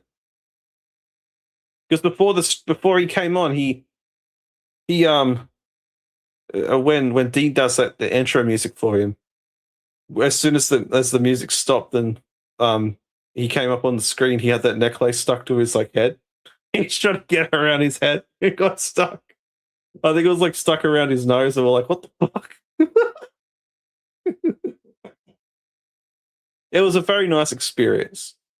Very nice experience. I did. That's the first and only time I've ever spoken to you on a stream. That was the old me. This is the new me now. I swear I'm better. I'm not sick anymore. But I found the cure. All it took was just working on it. I do appreciate you hanging out here, though, Heckle. I do. Even if you do it because there's no other show on. If this is a pity watch, I respect that too. All right, let's watch John Wayne Gacy's son talk to Kevin Brennan. I think he's got all these. Okay, so I'm doing the thing where I'm going on a tangent. Distractions. Oh shit. So he's got all these clips on his channel about like he stands outside like the Planet Fitness. I think they should get him for trespass because I don't think he's ever stepped foot in any of those fucking places. He just goes there and talks about Jeff Sokol, which I think is the guy that like got done on To Catch a Predator or something. He was like a public, like a celebrity figure or something like that, and he ate the cookie. Chris Hansen was like, "Have a seat over there." He's like, "Oh." I don't know. I know there's a clip out there for it, but I don't know if I play it, I might get struck or something. Or not struck, but like hit with a copyright claim or some shit. I don't know. That's happened before. Not anymore. Let's play those clips now. I played Beetlejuice and versus Jeff Jarrett when they did WCW back in the days. When they did that for a bit. I got hit with like from WWE about that, I think. It was very nice. Even with stopping and pausing and fucking commenting on it, I still got hit for it. Fuck that. All right. Let's get to it. I think maybe even Dirty Jersey Rat. Dirty Jersey. Yay! I love that song. Clear the chat has called both Michael Jackson and The good guy. Oh, you think he's a good guy too, Jared? Because he used to like his sandwiches? Well, Jared, he's misunderstood. I don't think he was guilty of anything. But you also think OJ's one of the good guys. OJ was set up. It was a trained assassin that killed Nicole and the waiter. At night? A trained assassin at night? That's what was set up, was for drug money. And Nicole owed some drug money, and they went, did that to her. So they did it at night. So then it was obvious. So it would look like it was not a sniper. It wasn't OJ. He's got the Heisman Trophy. He scored 4 touchdowns in 1 game, and he ran over. You said it because he used to play for Buffalo, right? Yep, he used to play for Buffalo. So that's why you're OJ fan. Yeah, that's one. So you could separate his football playing with his murders. Well, because they were non-murders, because it was a trained assassin that did it. They used to, he was pretty big in Buffalo in the 70s. What? Trained assassins killed OJ's wife. What? You say this while he's trying to like hold a breath, like he's trying to take deep breaths, like trained assassins. They took him out. I had a breath just watching him say this. They just misunderstood. You don't understand them. They're I was alive. I was watching. I used to watch him. Go, OJ, go. They called him Juice, Juice, Juice. I heard. Yeah, OJ Simpson, Juice. Yeah. But yeah, I stand with Clearwater Chat on I think they're both some of the good guys. Yeah. So if you had posters, if you lived, if you were a kid, you'd have posters of Michael Jackson, Jay, and Jeff. Okay, so that wasn't very interesting. This is how much you get from this guy. It's just like, yep. Mm-hmm. They are framed for these crimes that they. Well, we don't know about Michael Jackson completely, but we know Jared from Subway is the bad guy. Yeah, that's crazy. Like, there's got to be more to that than that, but you can't unless you're a Patreon member. So, I guess 2 minutes is not even 2 minutes. Yeah, well, it says 2 minutes, but that's with music on the front end and back end of it too. So, fucking hell. Karmic live snipe him. Did he? But then again, like, didn't Karmic stuff get taken down or something? I think that's what happened.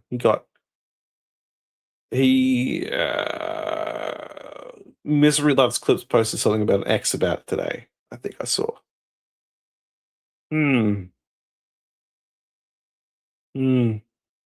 Oh, actually. Oh, you mean? Oh, no. Hang on. I just checked the Dabble dashboard. Karmic X is live. Wow. We're not a sniping show. Echo might think might not like me for this. If I do it. Might have to ask his permission first. Pineapple, can I please snipe Karmic? Karmic's got, according to Dabble Dashboard, he's got about 11 people watching. I'm sorry, I can't help it. I'm trying to be nice.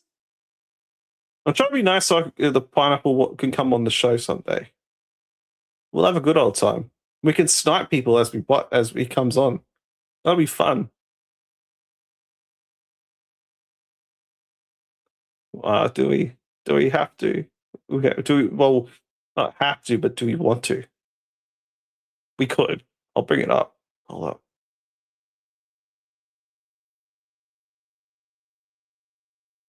This is true. I've heard this before. Orange Menace asked nobody for permission.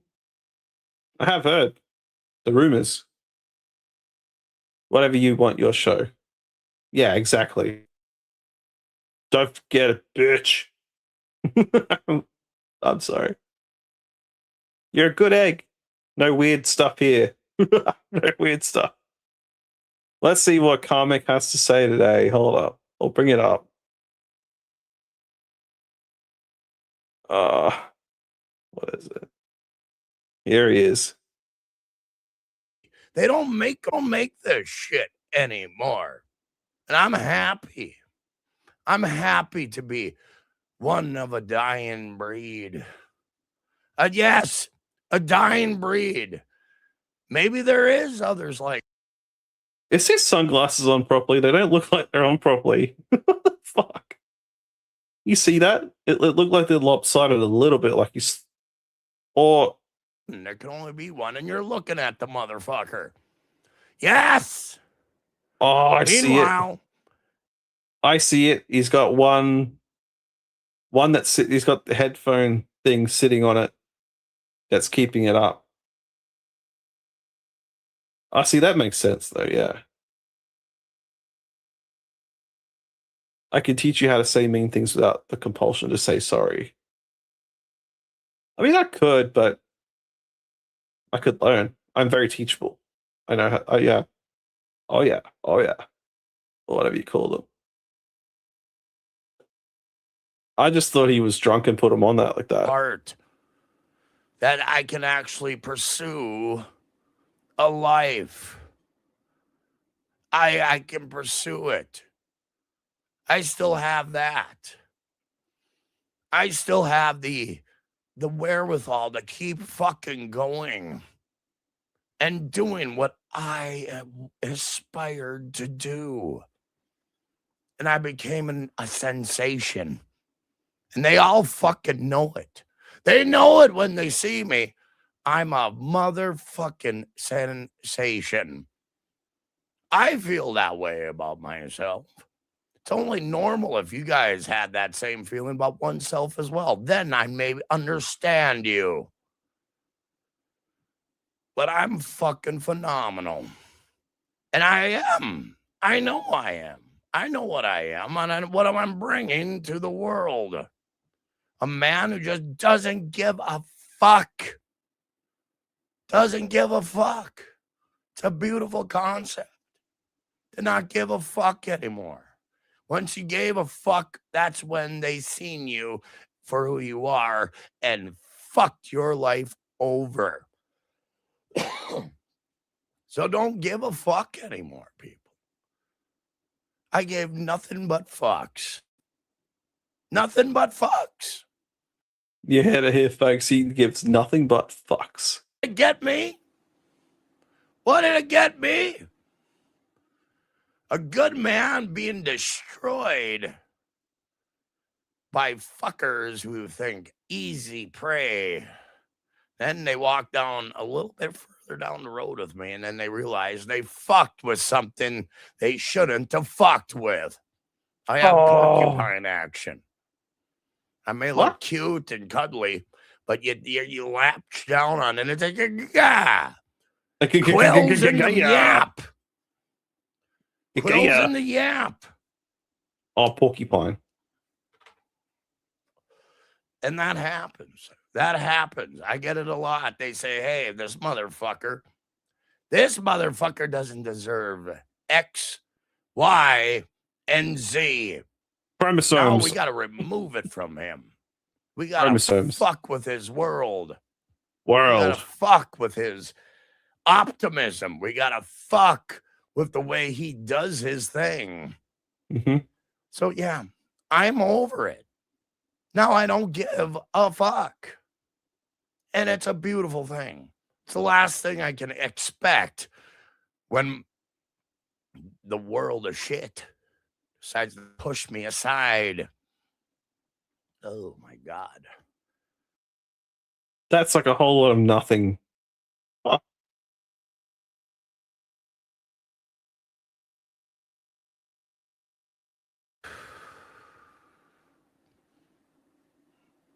I got a burp. I know it's unpleasant. Yeah, it is unpleasant.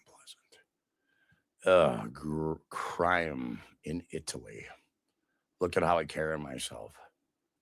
But I don't give a shit. No more. Remember, people, I'm giving you a little context. I don't give a shit. Because when I gave a shit, everything went to fuck. So no more giving a shit.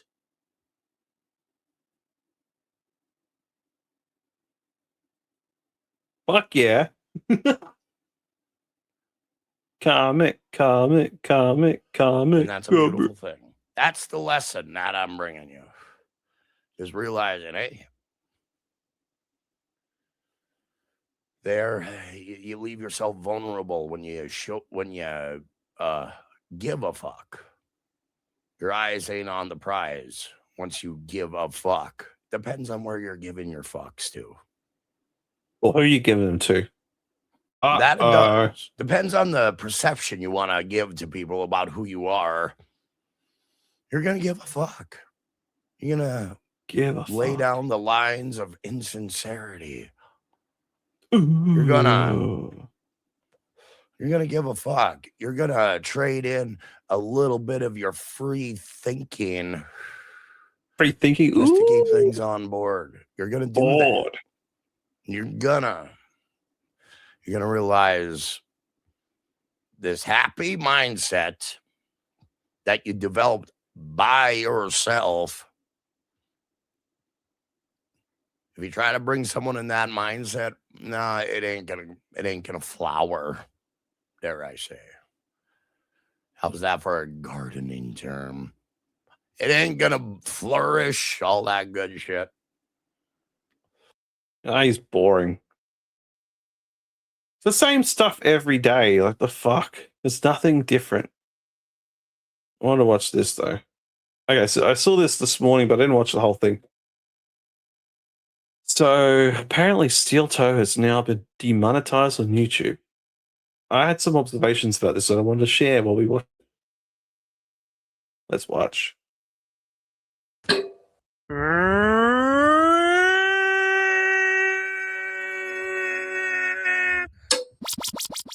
We got people on the YouTube today coming in, and they are not happy. We'll talk about it. First of all, 79% of people on YouTube. I thought YouTube was much more of like a 60-40 in terms of liking the show. Apparently, it's way more than that. We are currently demonetized on YouTube. Our memberships have been taken away.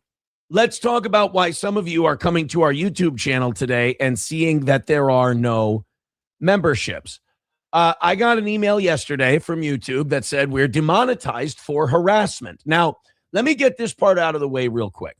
I 1000% suspect Quartering, Chrissy, or Karmic as the people who reported this. Just people that we crush and beat on a daily basis. They can't beat us, so they report. That's what it is.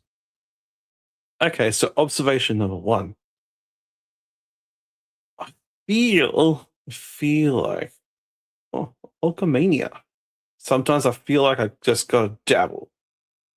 Dabble your whole life away. Do it. So my observation here is that this is like a compulsion for him to say these things, like, you know, like keywords that he has to say in his like, especially when he's live streaming. Sorry, you know, like how Stuttering John's always like when he says Carl's name, he's got to say just do it, like, or call Shirley the shitware and all the, you know, all those big buzzwords that he says. I feel like this is like this was Steel Toe, like when he says like you know,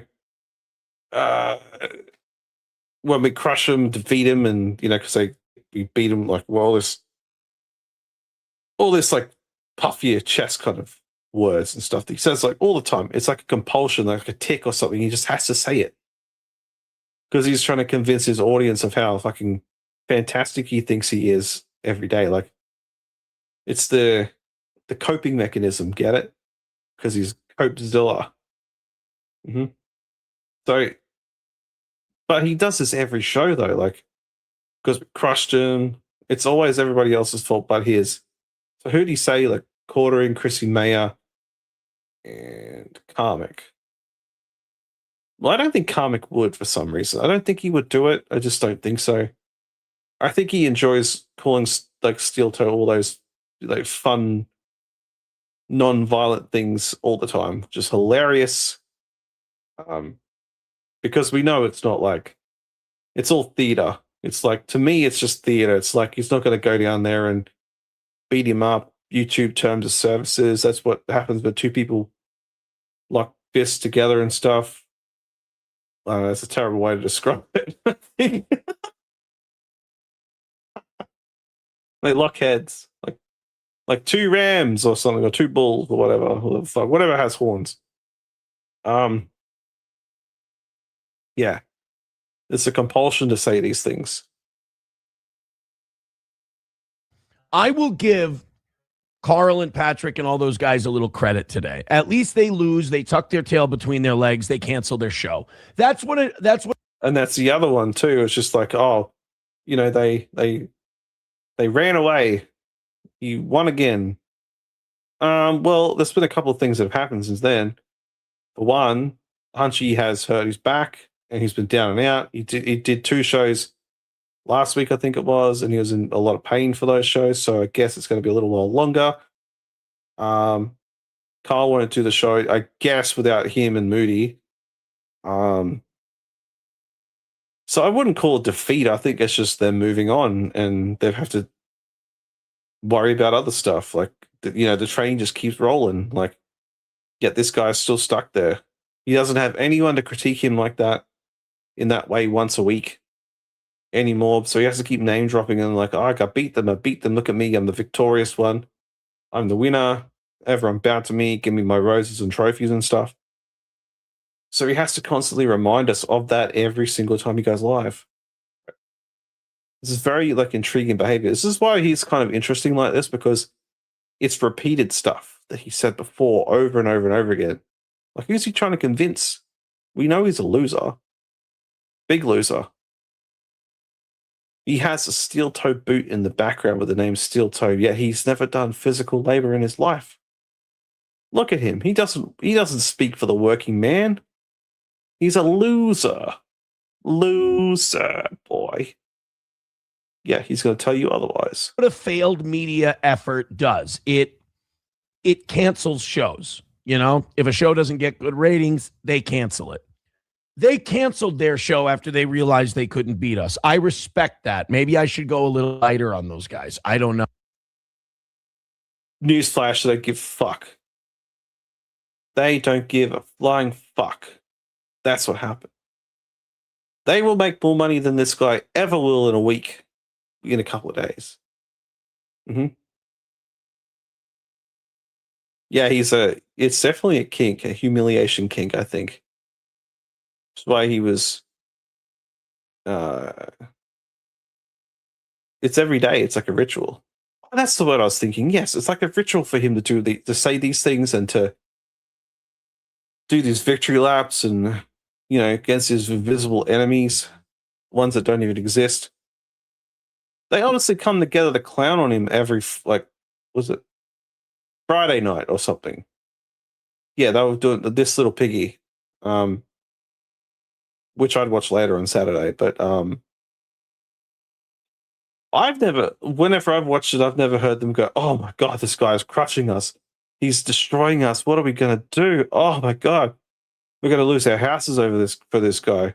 No, they're on there critiquing him, making, discussing it and laughing about him, about these weird things that he does and these real narcissistic things he says. I don't hear any coping or seething about it. Does anybody else? You keep lying to his audience, but he can't lie to us. We know better. Oh. But when you're getting your ass kicked by, we humiliated the quartering. He brought it up on his show. He's like, there's some morning shows not even worth mentioning that's fucking with us. And then we did, 4 or 5 videos on him. And then Chrissy, we humiliated. I mean, Chrissy, we beat into the ground by criticizing what was out there, by making fun of what was out there. And we're not even 2 minutes into it, and it's just like, oh, the quartering has way more bigger fish to worry about than this little brim here. Literally, he really thinks the quartering is I'm going to go after that guy from Minnesota. This small-time YouTube streamer from Minnesota, St. Cloud, Minnesota, or wherever the fuck that is. The guy that does this wannabe radio show in his basement. The quartering has way bigger fish to deal with than this. For him to wipe him off the plate, off YouTube would be would be nothing. It really would be nothing. It would just be he doesn't do anything to you because he does it out of pity. Not because it's because beat him. It's because he doesn't want to beat you. See how easily it's happened to all these other channels that have gone against him? No self-awareness at all. So fucking stupid. And then Karmic, of course, we pounded him into pulp. Barely. Barely. Karmic is still alive and well, as we've seen in the stream, but just like his live stream currently. Karmic is doing very well. He looks very, very well for someone that's been on several benders since he's been single and free of smelly vaginas and stuff like that. YouTube terms of services, that's where stuff happens. You know what I mean? You know what I'm saying? I think Karmic's was doing fine. Chrissy Mayer will just keep on rolling no matter what people dig up about her and do their digs about her and stuff. She'll just keep on going. That's just how it works. That's just how it works. And this guy thinks that he's big time to all three of them. Fucking far from it. one of them definitely pulled the trigger on us because we're not a harassing show. We're not a harassing channel. So I deleted almost all of our Chrissy and quartering stuff, deleted almost all of our karmic stuff, and then I appealed the decision. I got an email from a person at YouTube yesterday, Aria. She was very nice. And she did say, we're reviewing this. And if this is frivolous, we will reverse it. So monetization could come back. We haven't heard back yet. That's usually a good thing. Fingers crossed again. Prayed about it. Fingers crossed, the whole deal. I haven't heard back yet in about 12 hours, over 12 hours. So that to me is a positive sign. If it it's positive you haven't heard back in 12 hours. Oh, Jesus. I think the demonetization is going to stick. I guess we'll find out later. We'll find out in like, what time does it go live? Fuck. Let me have a look at the world clock. Where are we at now?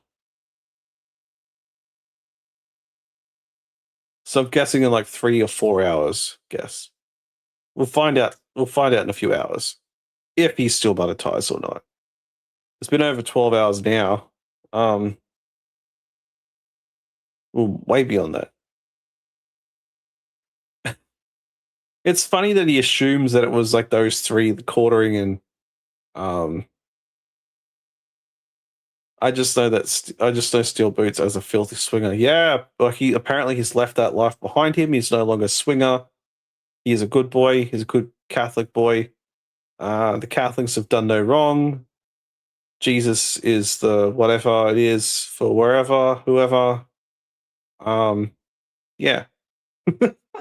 So, well, the assholes always find religion, I swear. I swear it's always the assholes that do. And they preach about it and they tell you what's wrong with you, and that if you find Christ, that your life will be better. It's the age-old story. Tale as old as time itself. Comes back, I've already set some things in place that are going to be really, really good for the show, and probably things I already should have been doing, but I kind of was forced into doing them yesterday because if we lose our monetization, that would mean memberships and ad revenue on the videos. Would it be a death blow for the show? No. His head's like a swivel. It kind of like swivels back and forth. Every time he talks, it's just like he paws on a face and it looks like a weird thing. He's a fucking weirdo.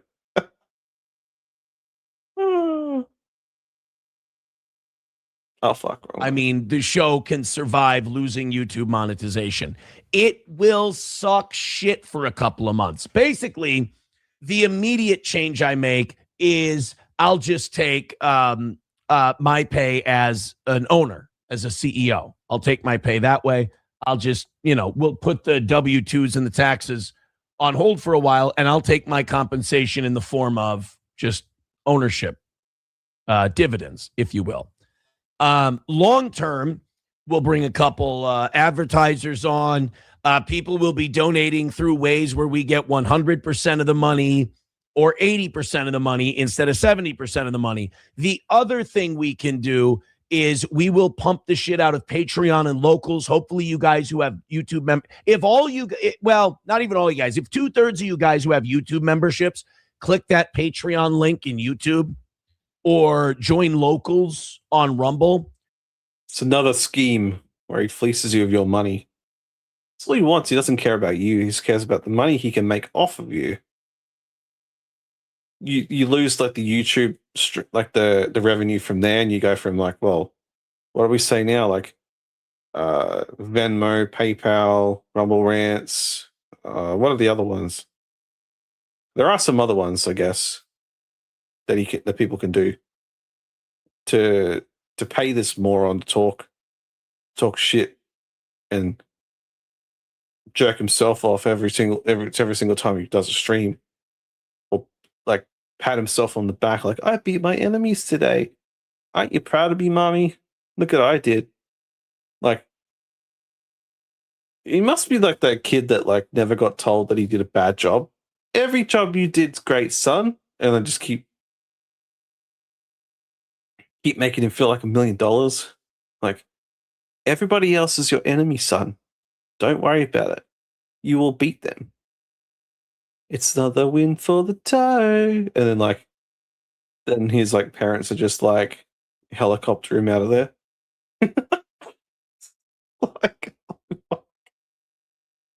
I don't think I've ever met or ever seen anyone like this ever in my life. It's fucking hilarious. Like, this must be exhausting doing this every day. Not just this show, but just this whole psychological fucking warfare against everybody. These invisible enemies in the corner, people that want you to fall apart and lose, people that want you to lose everything, go broke, have no money and stuff. I think the pay pigs that give him money just want to keep this clown show rolling. I think it's a very like there's long-term investment in this thing, this project. I think, and I think a lot of chatters, like the ones that have the money, are trolls. And I have imagined that too. Actually, like if you had all this money and all this time in the world, and you had like real smart-ass things to say, wouldn't you want to invest it in this? I mean, maybe I would. I mean, what else are you going to do? What else are you going to do? I think. I mean, it'd be like a good way to kill time, right? You could be the one that had, like, you guys have got the gasoline, you can start the fires. Just keep it going. Keep your little investment project going. I mean, you don't get anything out of it apart from the entertainment value, but you don't get anything monetary out of it. Though. We'll do all our members only shows there, and we'll do all our members only content there, and we'll start up the live chat, and it'll be like a Discord or whatever. You guys can write whatever the fuck you want, send story ideas. If it goes through, if it gets confirmed that we are demonetized, we will do that. Oh yeah, because he'll love a Discord thing. He's gonna have the Gestapo police out there policing everyone's freedom of speech. He's gonna have like all these names on lock so that you can't say them. All the words you can't use. Like people will find ways around it. People aren't stupid like you, pal. Like they'll figure out a way to say Caleb Cater's name in there for sure. And to shit on you and stuff. Like, it's a bad idea, I think. How do you police that? Oh, it's happening in the Discord. Oh. It's all popping off in Discord. That. If it is not confirmed that we're demonetized, we will still do that. We just won't need you to join it to kind of keep things the way they are. Luckily, we've been doing very well the last couple of years. Luckily, we've been making money the last couple of years. We can absorb losing it's $1,300 a month on YouTube. Like I said, it's not a show killer. If you switch your donations to PayPal, Streamlabs, and Venmo, if you switch your donations over to Rumble, that's going to Streamlabs is what I missed. Yeah. Take up a chunk of it. If you join Patreon or you join Locals, it'll be the same amount of money. It might even be $1 a month less if you join those, and we'll just move all our members only stuff over there. Links are in the chat. We can make it up that way. We've got a couple people who want to come aboard. We'll make it up that way. So the money we would lose from that would be made up. If we don't lose it, if it does come back, this is not something we need to worry about. And I hate to turn this into a grifting thing, but the easiest way is just hit the goal. just YouTube streamer that accuses everyone else of grifting has now called himself a grifter. But we knew that. The only reason he does these shows is just to grift. Because he has no other way to earn money. Pathetic. Just hit the goal and everything will be hunky-dory. So I'm annoyed, but you know, we've been dealt these kind of setbacks so many times. It's like the devil wants our show gone and we just keep finding ways to stay alive. SP was telling me yesterday, she's like, You have grinded and kept this thing going for 6 years, and it's very impressive. I'm like, oh, nice to hear. You know, Things that she didn't say for $12. Like, doesn't she find this pathetic? Jesus. If I told my friends that I did this just to earn money and the way I made the money was like beg on my hands and knees for it, I think I would be disowned, by them. Or they would think differently of me anyway. Be like, in their circles, they'll be like, oh, you see what he does for money now? Oh, yeah, he's in there begging. He's basically like a, what's the word for it? Like a busker on the streets or something like that, like playing guitar and stuff, and people throw money in there. Kind of like that. Yeah, I don't think that would that would think less of me, I think. Or that would definitely question my life choices, like I'm questioning his. What? I'm gonna take a break for a minute. Actually, we're on the 2-hour mark, and I'm just gonna put up on here the fun music that I play. Where is it? A sec. Gonna stretch these guns that I got these muscles being sitting here for too long. All right, give me a minute.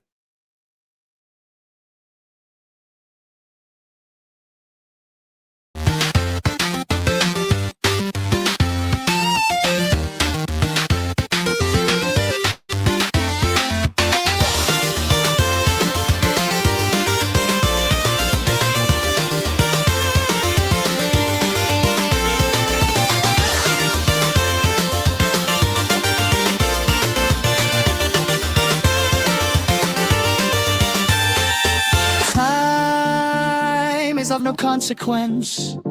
It's time for a short stop.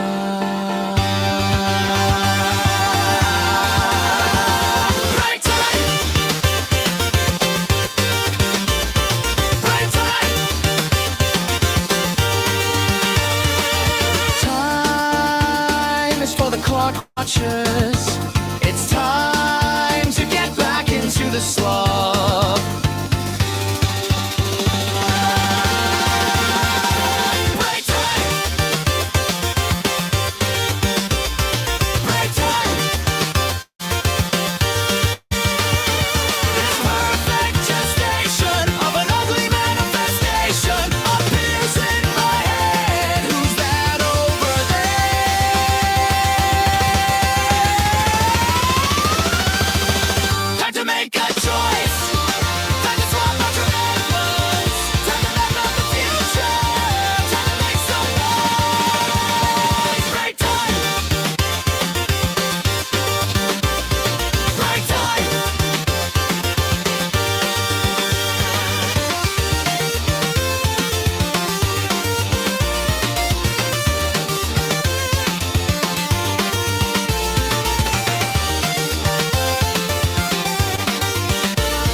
All right, we're back. We're back. Back. All right, where were we? Oh, watching him. That's right. Hmm.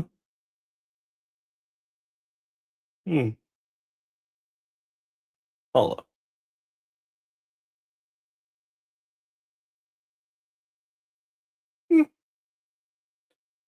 It might work itself out. Don't worry. I think it's because I got up. It'll work itself out. All right, so we're watching Steel Toe.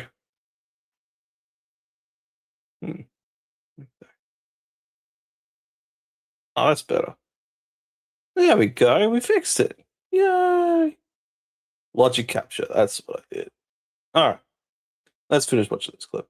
So, if you're feeling generous, today's the day to notch a win. We do have a lot of good news today. Number one, after my daughter's choir concert yesterday, which she won awards, did a killer solo of a song I introduced to her. I was really proud of that.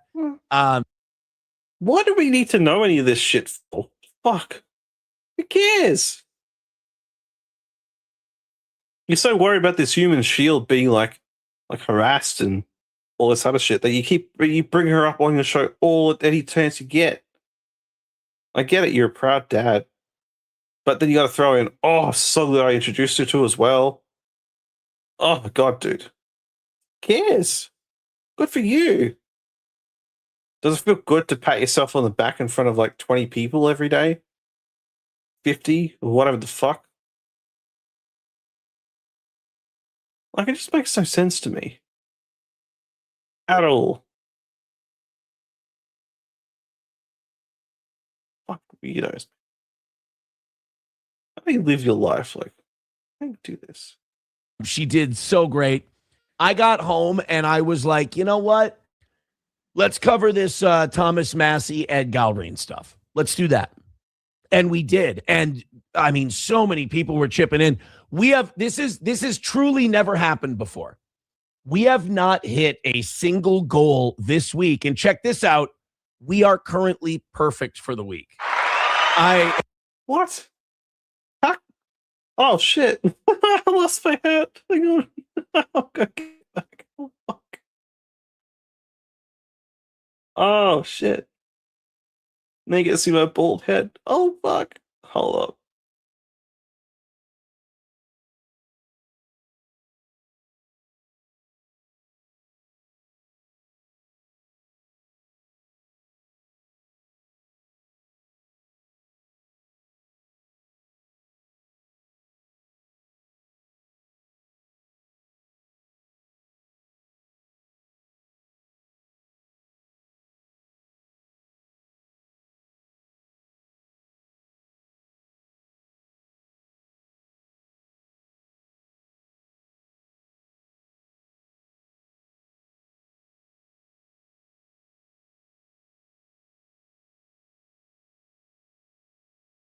That was embarrassing. Holy shit. Lost my hat. Better with the hat. Anyways, so back to my point. How do you have a perfect week but you've lost every day? Where's the what? I know I just didn't hear that myself, right? And go back out. We have not hit a this has truly never happened before. We have not hit a single goal this week. And check this out. We are currently perfect for the week. How's that work? We haven't hit any goals this week, but it's been a perfect week. Do we just shift the goalpost back so that way we can say, oh, we won. We still won. And I love how he's just like, I'll go back, I'll go to it, but like. All this week. And check this out. We are currently perfect for the week. Then he has to go down to his stream deck or whatever and press like the cheers button for it. Oh, he's pathetic. Such a win.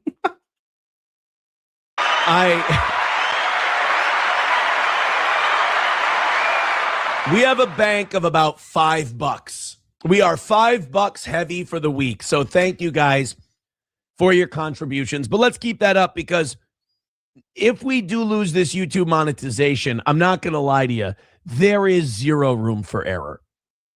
Until we can figure out how to make that money. Still better show. He won't listen, but he needs to do it. He needs to do a Dabbleverse show. Hear me out. Hear me out. But he needs to do a Dabbleverse show where he actively shits on everybody. He calls Carl a loser. He calls Shuli a hack. calls Karmic a filthy pig or something like that. I don't know. Like, just shit like that. Like, get creative. If you need to do something to get, like, you've got the fan base, right? So why not take advantage of it? People go in there to shit on you because you're easy to shit on, and then you try and tell us how we're coping when you get upset when we do. You're a walking contradiction. Really are. We're coping and seething because you're winning. Oh, fuck off. I've got a few people in here and I feel like I'm winning. I see it fluctuate. People comment when they want to. It's great.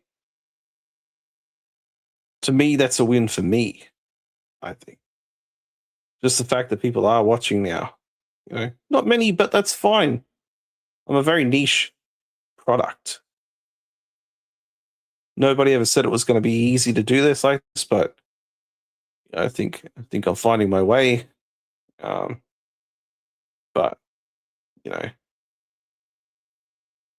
lying about this stuff is not cool.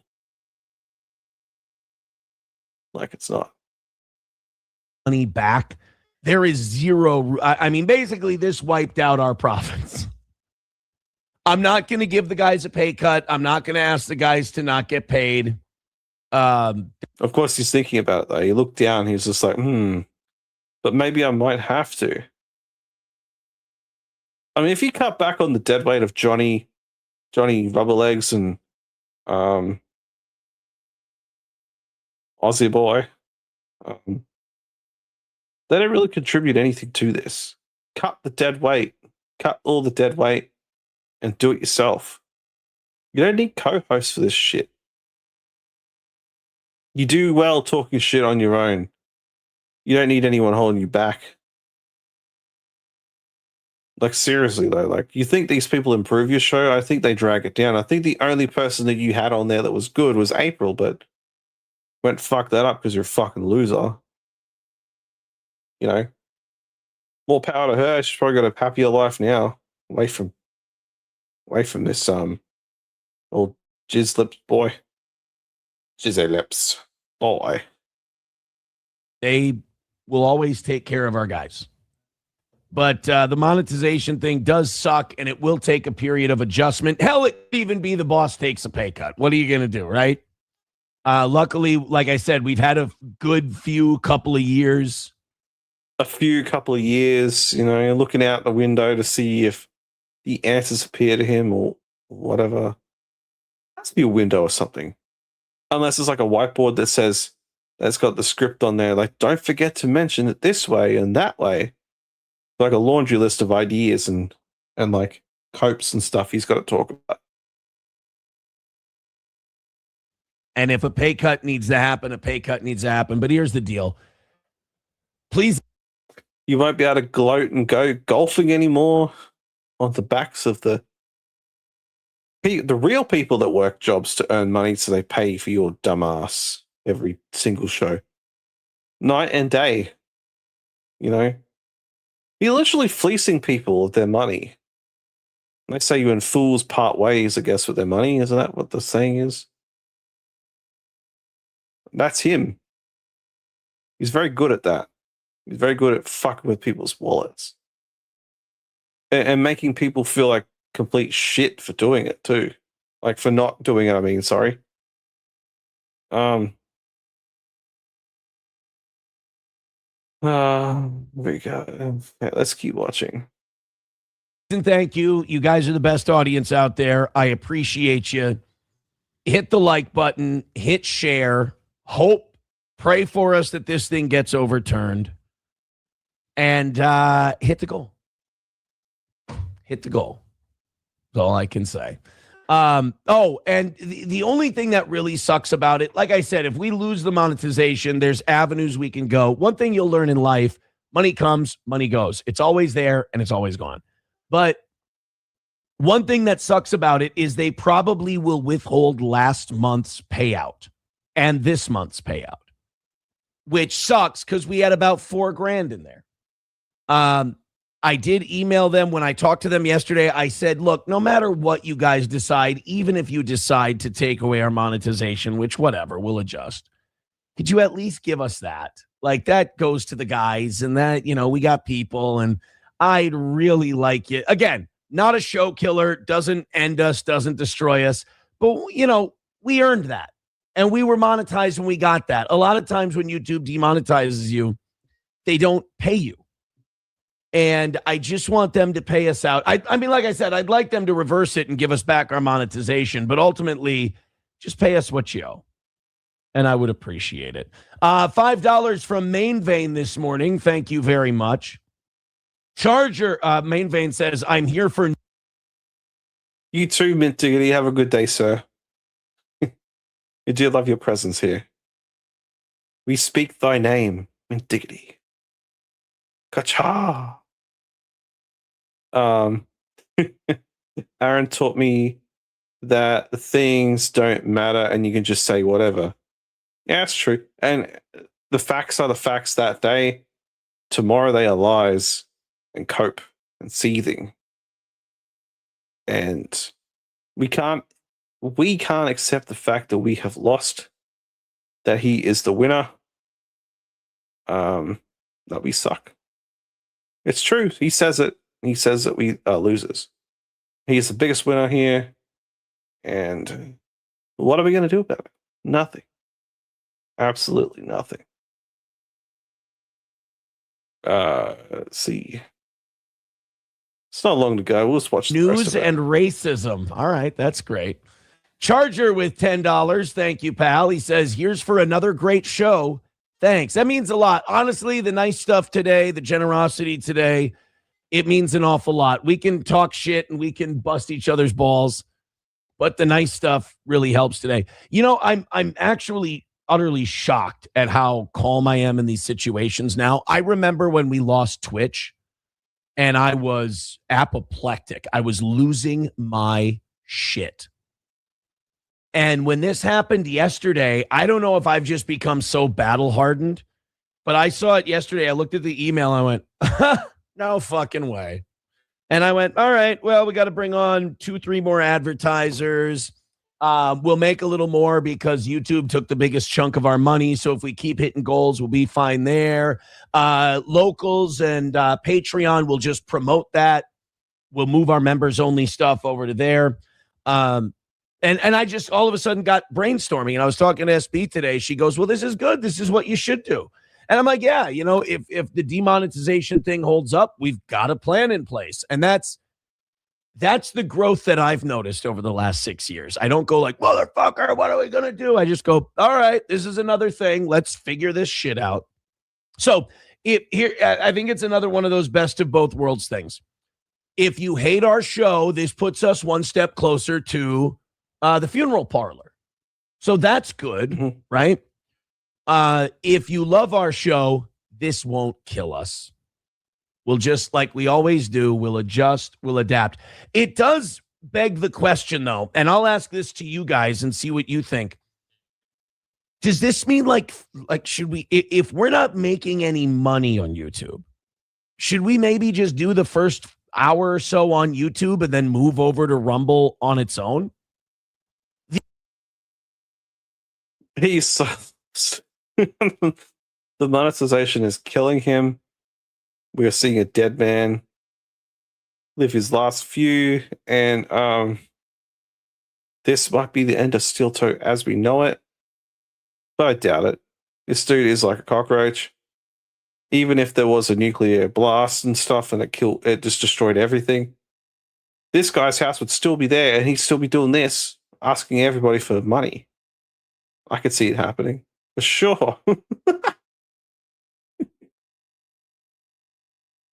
He sucks. The only problem is we have 38,000 individual human beings who consume our content on YouTube every month. It's like 77. We keep hitting records on Rumble. It's like 77,000 human beings watch us on Rumble every month. But it's 38. I think right now it's 38.2 thousand on YouTube. And I don't want to take the show away from them. I'd like them to come over to Rumble. Not everybody likes Rumble. So we might just keep it as a free option. Also, people can donate through Streamlabs and Venmo and PayPal, as you know. So I think for now, we'll keep the thing on YouTube. I wouldn't have known that you donate through Streamlabs, PayPal, Venmo, and Rumble Rants. I'd never know. He just doesn't say it enough for me to even comprehend that he wants that money from me so bad. I've no idea. You'd have to tell me again another 10 more times in the same stream so I fucking heard it. Don't hear so well. If they give us our monetization back, this whole little rant is just a way for us to do consumer, reports and see what you guys think. But if it holds up, why don't they give a fuck? Like you said, he thinks that the YouTube are going to come and get me. They're going to care so much about what I said. The automation, the robots are like Skynet. They hear him say a bad word, and then the next day they turn up to his house, like the Terminator. Like, I heard you said something about me. You have been terminated. Arnold Schwarzenegger. That's a great movie. I like Terminator 1 and 2. I think you guys will have a good time doing the Patreon and local stuff. We'll see how it goes, but it's adjustable. And again, I feel like I give everybody the best of both worlds. If you hate us, this is good news for you. If you love this show, we're not going anywhere. Hit the like button. Well,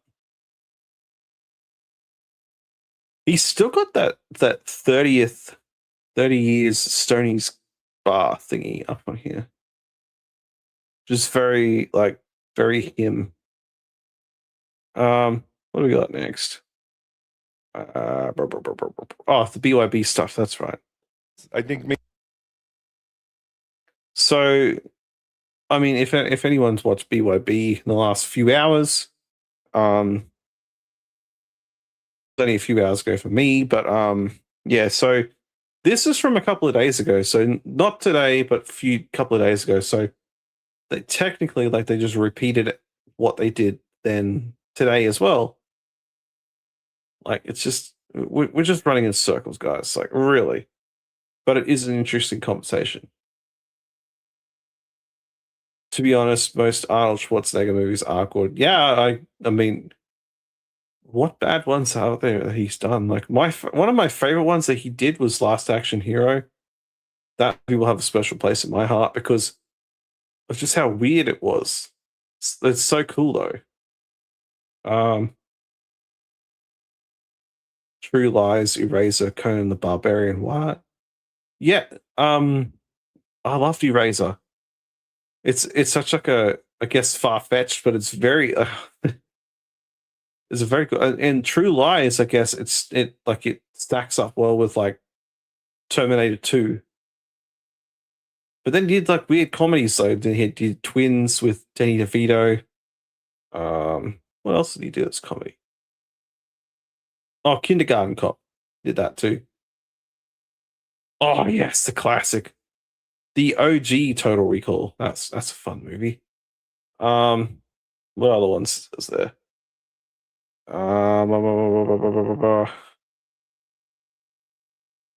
Commando.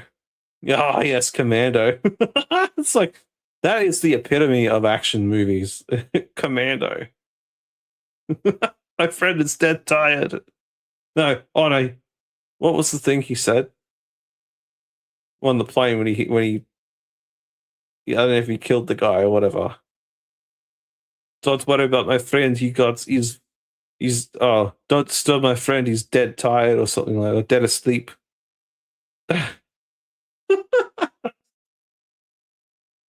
Was that actually a quote? Stick around. Oh no, he said that what's the name character? The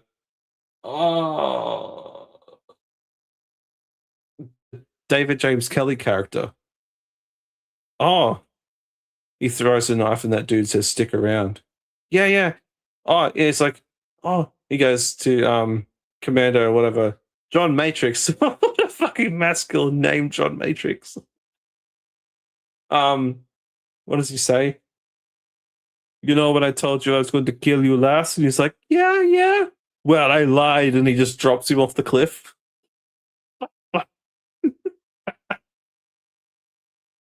That's a good movie. And I feel like they kind of not parodied it, but it was kind of like a homage to it in that movie Shooter, the one that's got Mark Wahlberg in it.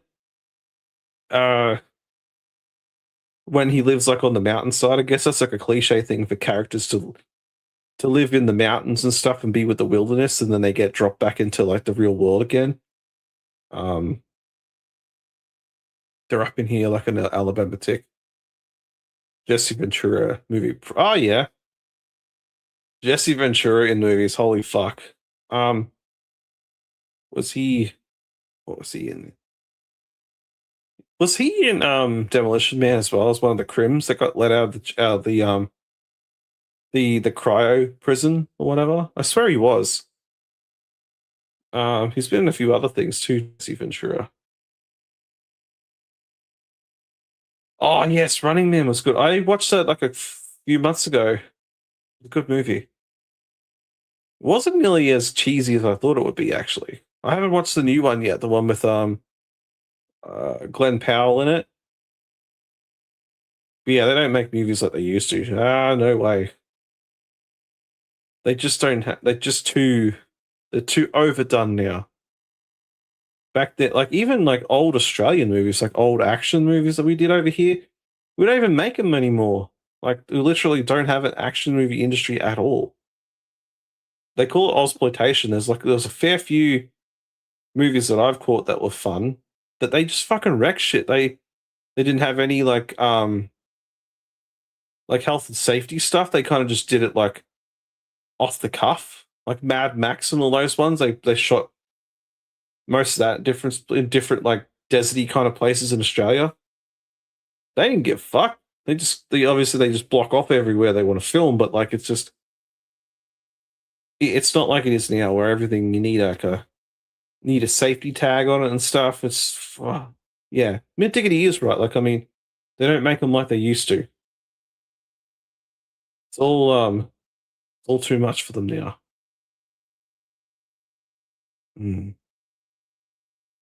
Maybe even Dirty Jersey Rat. Dirty Jersey. Yay! I love that There's a company like YouTube that has hundreds of countries' legal system to deal with, so they just go by their own terms of service.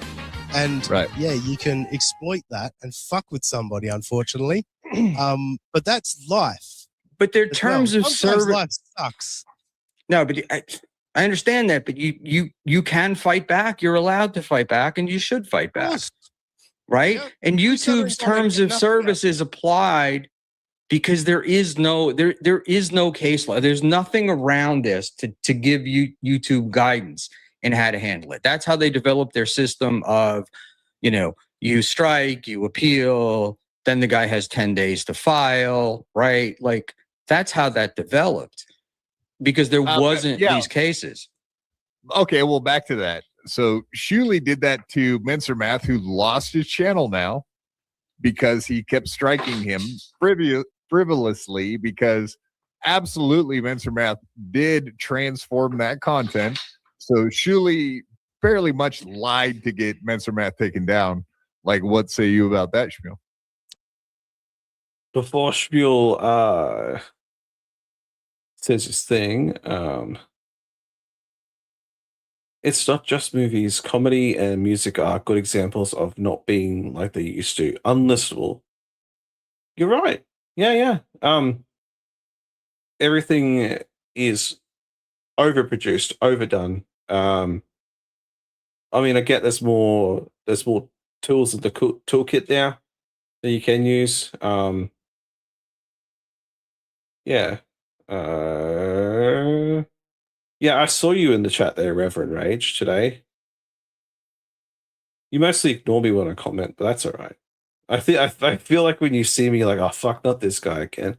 So he said, I was in Mensa Math channel when I when it got struck. I might have screen recorded. I'm going to go back and check.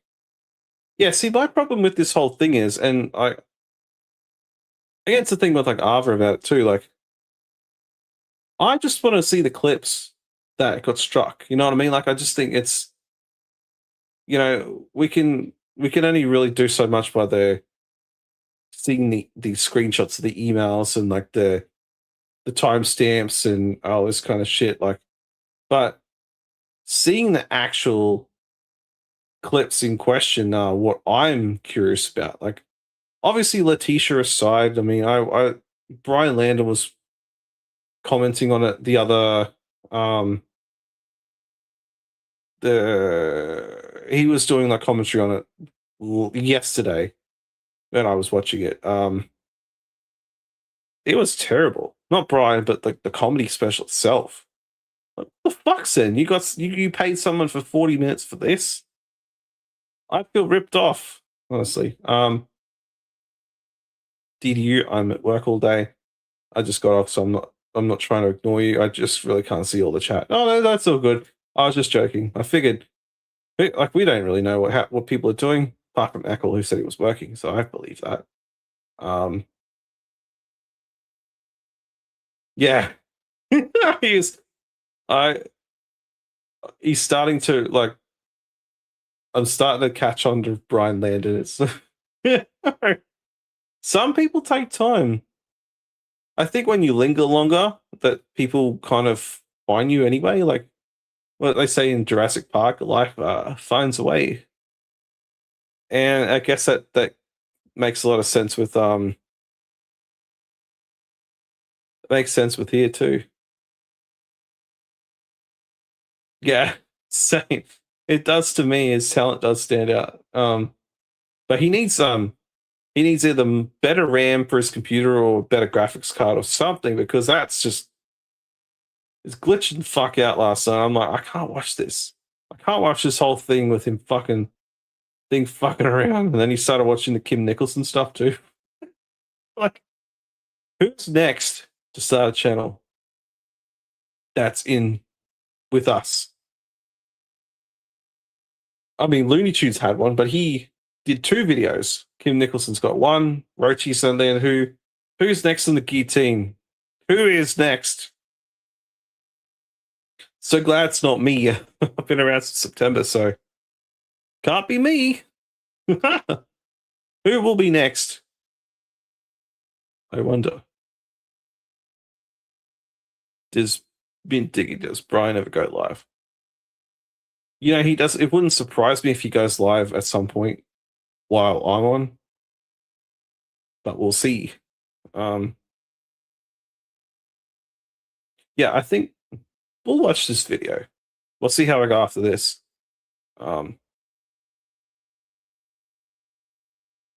What's this Aussie bastard banging on about? What's up? What's up, Kumquat Diff TV tuning? Welcome. It's good. Good. Welcome. I don't know enough about that. I do know that when that first happened, it was as I remember it, and I could be wrong, but the first Mincer Math thing was Zenhauser's special without transformation. No, it was transformed, and everybody that watched it knows that. He was talking it over it the entire time. He was stopping and starting it and adding commentary. Wasn't that done after the first upload? I thought there was a clean upload. It was live streamed. Right. What Brian Landon did with Moody's content, that's different because Is it me, or is Brian Landon more creative than any comic in the Dabbleverse? I mean, that's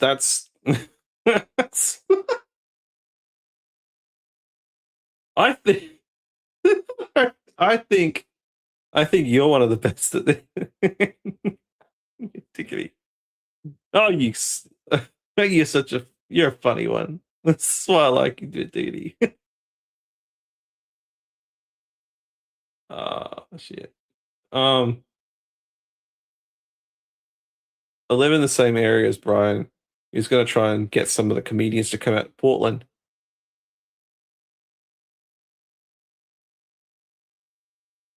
He was. It would be fun to do a Dabbleverse in Portland, Oregon.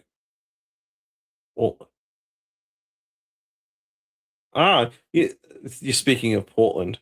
I've been watching that show Grimm with Miss Gobbles. Fuck, it's a cool show.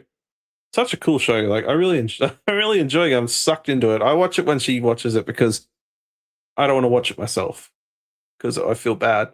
Even though she said she's watched it a fair few times from start to finish.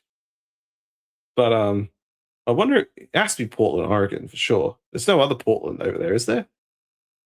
Surely not.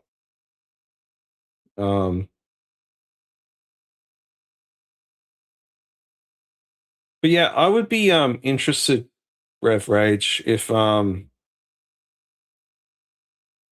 that the screen recording actually, the Mensa Math thing, because Oregon has Quad, Ava, Brian, you, and of course, obviously Mason in Portland. Isn't that the guy that's like the fake Shane Gillis or something? He doesn't use that thing anymore. It's Mason in Portland. I'm guessing Grimm is actually is based there or like was filmed there. Pretty sure it is. Has to be. It's not good enough. 10% or nothing. No, I'm curious though. Like, I don't care what Ava reckons and stuff, but I am looking for the truth. Like, I don't ball wash for Shuley. I don't ball wash for anybody, really. I have people I like, but like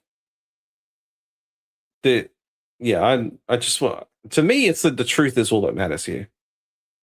Like if it's like, well, that's what happened and the striking was 100% like justified, or if it was even if it is unjustified, right? I would still be like, yeah, that's a fucked up thing. And to lie about it is even worse, because how are you owning and they're taking accountability for something that you're accusing everybody else of doing, you know? I just find it to be like, we're so quick to jump on John about lying and talking all this shit and making up stuff when if Shirley's doing it and covering up for it too, then that makes him no better than him. Honestly, like, that's just my opinion. You know,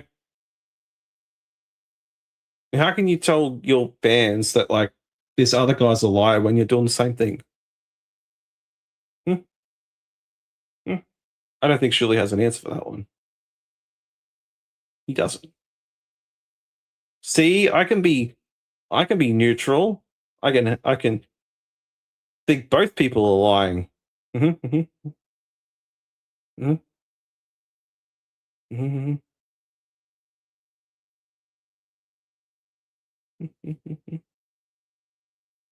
on.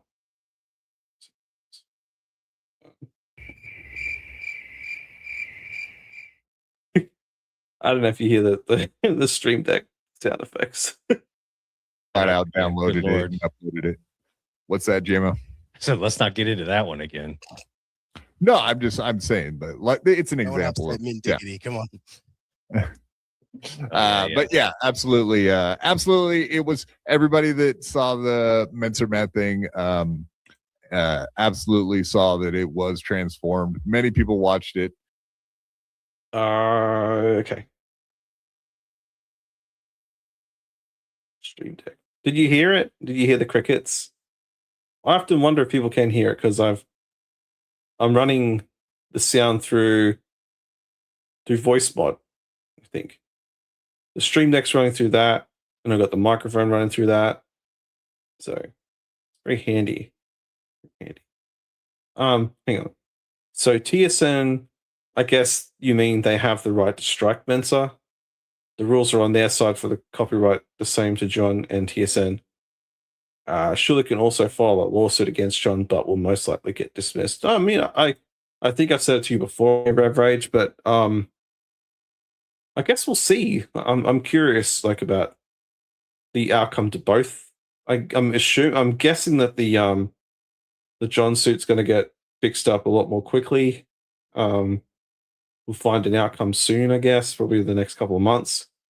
The other one might take a little bit longer, but it just depends on how the case is put together. Because, like, honestly, from what I've seen and what I read of John's one, it's very jumbled. Like, it's a fucking mess. Like, if I was someone in that industry, I'd just throw the fucking thing out the window or burn it up. Be like, what court case? What? Yeah, I think sometimes that you're a neutral party to this as well. You seem like you have like your head glued on somehow, like I do. Maybe you wonder if it's glued on at all, like I do. I do that too. I'm like, fuck, what's wrong with my head? There's too much of this. But that was apparently the last straw, the thing that took down his channel after he'd already previously been struck multiple times. And it seemed very in the same way, like that Shuli is getting struck by John. It very much is what he was doing to Mensermath. So it does feel like karma or whatever you want to say, tit for tat. I want to ask a question, but Ava has said that Shuli opened the door to this because she learned about this DMCA strike and how it could be done by what Shuli did to Mensermath, and she used the same logic in all of in her strikes. But I wanted to ask a question of what happened with the turn with Mensermath, because Shuli Network, WATP, we're all playing Mensermath clips of the compilations of Stuttering John being insulted on Super Chat. What started the strikes? I know it got to Zen's stand-up. What else was he doing that upset Shuli Network? This is a very good question. See, Dean's very good at this too. He asks probably all the same things that I want to know, but he asks them better. This is also a good take. All striking and everything is all about one thing. Somebody upset because somebody doesn't like them. That's what's funny about it. See, you know what? We are on the same wavelength there, I think. Because that's what my thinking of it too, is that this is all over hurt feelings, and I think that both sides need to get the fuck over it and just get on with the laughs. Fuck. This would hurt a lot less if people weren't so sensitive, and we could just, because when I first started watching this stuff, when like probably everyone else did too, is where it was funny. You know, it was funny to laugh at this shit. And I think if John was as good as he says he is with like roasting and, you know, funny stuff and all that, then maybe, you know, it wouldn't feel like as bad as it does. You mean, you know, like he's very open with how he feels about stuff. We know that. Like that's a fact. But I think the beatings would be less hurtful if he just took them. You know what I mean? Like if it's like, roll with the punches like everybody else does. You know, like if everyone was in on it together, you know, the sledging back and forth and stuff, it would. I think there'll be more enjoyment there for John. You know, but he's a different breed altogether, so he doesn't quite have that instinct to like, you know, throw shit back at him in a funny way. It's personal attack after personal attack that's how he takes it. And it's got to be exhausting though. Like a lot of this stuff is very exhausting. Like how do you get like in your brain, like, and have this mentality of like, everybody's like, they're all out to get me every day. You wake up and you think someone's at the end of the bed, end of your, or beside your bed, or in the bed with you. Boinga boinga. It's got to be like, I mean, I understand like his feeling of it, like, you know, it's just constant, it's never ending and stuff. But it's just like, you know how you can stop that? Just play along with it. You know what I mean? Like just play along. Now I can see where you. I know you. I definitely know you're joking about this one, Mr. Blue Sky.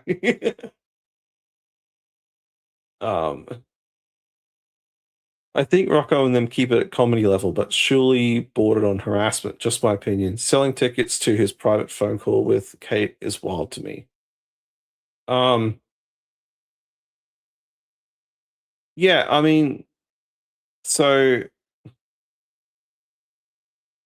I think it's shitty that like she did that. Like she like recorded conversations and stuff that we kind of assume would be happening anyway with anybody and everybody.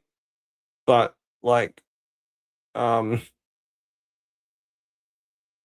having it as like the thing that like everyone came to see and to hear for like a public event, it's a bit of a shitty move, I think. I believe it. Like I think that's a bit shit move. And I think Kate's shitty for doing that as well. And I think it's even shittier that she's trying to like do this damage control behind the scenes and stuff by hitting everyone that airs the stuff that they've got, like with like privacy. I guess so. We wouldn't call them strikes, but like privacy things or whatever on their channels and stuff that when they broadcast it, you know. But yeah, there's that thing. I think it's silly. Blame Kate Meany for this bullshit. Fuck her. John's mom constantly told him how good he was, so when he got around funny men and ball breakers, he didn't know how to handle it. Like he still quotes school plays and mummy telling him he was the best. Yeah. This is where like parenting has to come into it. You'd be like, hey, like you're not going to be good at everything. You might be good at some stuff, but just remember there may be people that are better than you, that you have to accept that sometimes.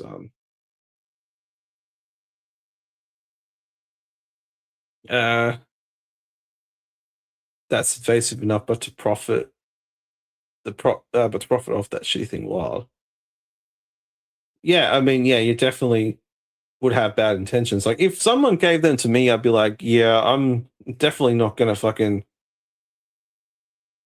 I'm not gonna do anything with them. I mean, I'll listen to them like privately, but I'm not gonna put them out there publicly. Like, all right, what the fuck? Hang on, I need to address this. I am new, but this is your show. Yes. How long you been in the chat for? Get with it, man. Fuck. Can't hand walk you through fucking everything. Everyone else here gets it. Rev Rage. So Shirley was on Husey and read 15 minutes of negative super chats. His head was about to explode. John did that for 10 hours a week for the past 3 years. Nobody could do that, only John, not thin-skinned. I mean, yeah, like it definitely takes a lot. Like the dude, I guess he knew how to take it. I mean, has to hurt though, right? Like the constant barrage of like family stuff, especially. Like I think with these things, like don't go for them. Like, don't even bring them up. If you're worried about what people are going to say about you, what are they going to say about them? That's why you don't bring them in at all about anything. Like leave them out of everything that you do. Speaking of Jesse Ventura, he did that when he went for governor, I think, of or whatever it was, senator or something like that, wherever he was at the time. The press were like, how come you didn't involve your family? He was like, well, they didn't. My family weren't involved in any of that. Like, that's why I kept him out of it. Like, it was just him. He didn't campaign on family stuff. It was just, he wanted that. I think that's very cool. Yeah, I couldn't take it either. Like, it's just, like, the first time, when I went on Spule's show for the first time was back in, before the puppet sort of became the forefront. The whole chat was fucking wild. I'd never seen a chat move so fast and me being there. It was hard to concentrate. So I had to like do away with the chat so I could actually concentrate on what was going on. But John took in so much negative energy from so many negative super chats how can a man read that many negative ones about himself? You got me, Rev. I've no, I have no idea. I don't know how you do it. I couldn't see Rocco or Cardiff being that sleazy. No, I don't think so. They do a lot of their stuff's in jest, and I don't think that they like it's funny when they do it. Like, yeah, those guys are different. See, that's why I like them, because there's humor in what they do. Like, they're just a couple of regular guys, like they do the gimmick stuff. And it's funny, the gimmick stuff is way more real than all this other fucking bullshit with people showing their faces. Isn't that wild? Isn't that wild? That's what I think. Yes, funny always first. Definitely. Rev Rage kills me in the chat sticking up for John, who took a lot of took a lot out of me. Yeah, it would too. Like the the mental gymnastics of it all has to be hard enough. Like, it's someone that you think they're like I want to address all these things. All I ever wanted was people to stop picking on him, so I don't want John to ever come back. It was taking way too much out of me, for real. Dude, you've got balls of steel, buddy. Like, I mean, respect for you for trying. But it's just like, it's just going to be a never-ending shitstorm that he gets. No matter how far away he gets from here, there's people still going to be talking about it while he's gone. Like, it's just going to keep happening. Doesn't matter. Like, you go away for 2 years and still people talk about him. Everything else comes secondary. Respect it. Absolutely. Like, we come to critique, have fun, talk, and have a laugh as well. The drama stuff's stupid. I like back and forth with people and stuff, like, for fun, like nothing personal. But once it starts going down the road of like, it feels like it's going to end up that way, I just go, nah, I'm pulling the brakes, because this is stupid now. This is dumb. This is not why I do it for. This is not why I fell like into it in the first place. Got me through a lot of shit, like just laughing and stuff. It was great. Now being in it, I kind of see why people don't really stick around for long. Tape's thing was cringe. I never liked it. And Meanie is a fucking dead-headed dumbbat. Mm-hmm. Yeah, she's a snake, definitely. But the fact that John let her in again for the second time, maybe a third time, who knows? But the fact that he knew that she was recording him is just like, does there need to be like 100 different warning labels all over her to figure out that this person's not actually good for you, that she's actually gonna turn on you? Do you think they were? The second tapes were set up? I don't know. I'm on the fence about that.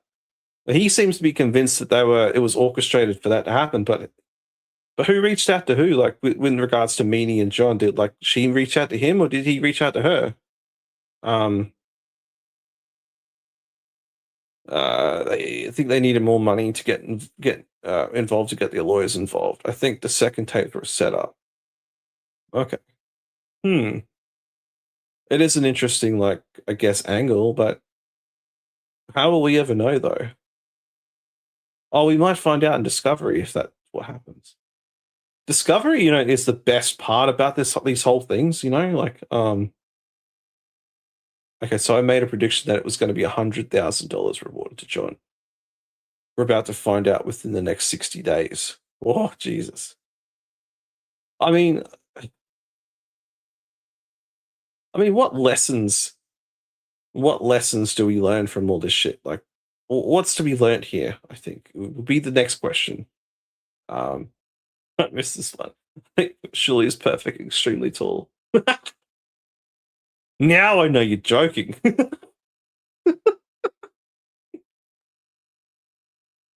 Recording him as a setup. Absolutely. When you record someone on your phone, unless she's using something else to record him. But if you record someone from your phone while the phone call, it will tell the person that you are doing it, which is why you would be like, "Hey, I'm recording this." I know it's got that thing on my phone because I was gonna like just test it and see like what you would do with it, and that's just like yeah, it does that. I think it's for privacy purposes. Like you don't want the person you're talking to like get blindsided by being recorded without their knowledge. You know, why not learn the value of intellectual property? But well, okay. So there's another conversation now as well. So okay, so we're watching clip now. Would that mean that like intellectual property? I mean, I guess that's like a loose thing, right? Because like a lot of shows in the Dabbleverse watch clips of different shows and stuff. Are you talking about the phone calls or both things? Yeah, 100K.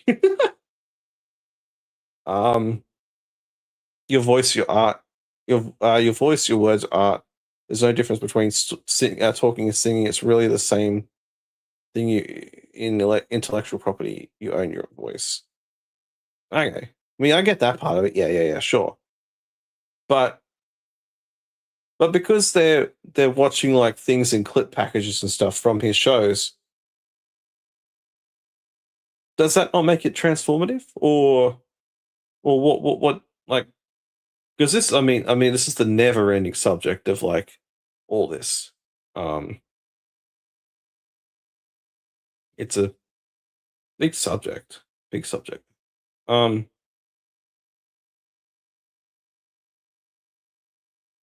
Yeah. I mean, I guess everyone could go watch this clip. I've done nearly 3 hours. I'm happy with the 3 hours. Actually, I'm very happy with it. Yeah, I guess. Yeah. I think there's like a lot of different different ways to go about all this stuff, but John will be rewarded 50% of the pay-per-view.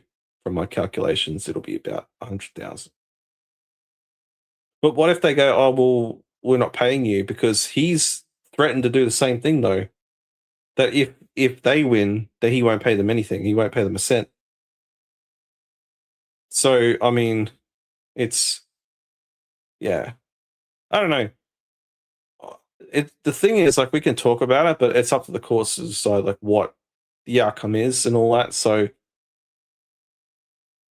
I guess like once it boils over and there's an outcome, then we could probably talk about like the all the different things. Yeah. Yeah, I don't know either, man. Like your guesses are as good as mine, but I mean, I guess it's good to to theorize and hypothesize all this stuff. Yeah, dude, me too. I'm gonna be if I'm at work, I'm gonna be keeping track all day for whatever reason.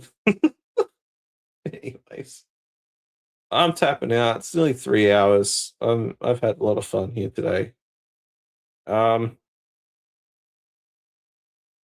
Yeah. Make a prediction. That's what I did. Nobody should believe me anyways. I'm a blue collar moron whose best friend is his cat. Hey, there's nothing wrong with cats. I've got 3 or 4. Yeah. Miss Gobbles and I share 1, and I share 3 others with my housemate. Yeah. Make a prediction. I don't know what my prediction is. I mean, can I be like, I hope everyone loses everything. I mean, a mutually assured destruction of everything. Everyone goes broke. John gets his share of the money, and he just pisses it all away at Stevie Tomatoes or wherever he drinks it in Florida, because that's what will happen. That $100,000 will go very quickly. If that's what your prediction is. All right. Well, I'm going to put an end to this show today. Thanks for popping in. I'm so glad I'm doing this once a week because I can't handle fucking 5 times or whatever. It's too much. Anyways, thank you all for popping in.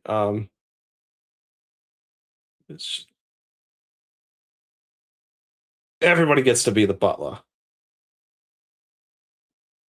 Karmic's dumbasses. Yeah, I know. I saw him live. He's killing the fucking views, man. Fuck. Nah. It's all good.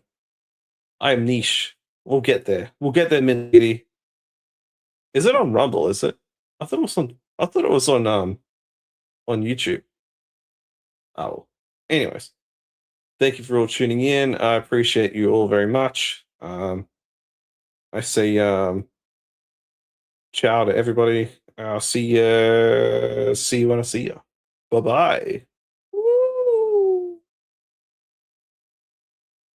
You talking about me?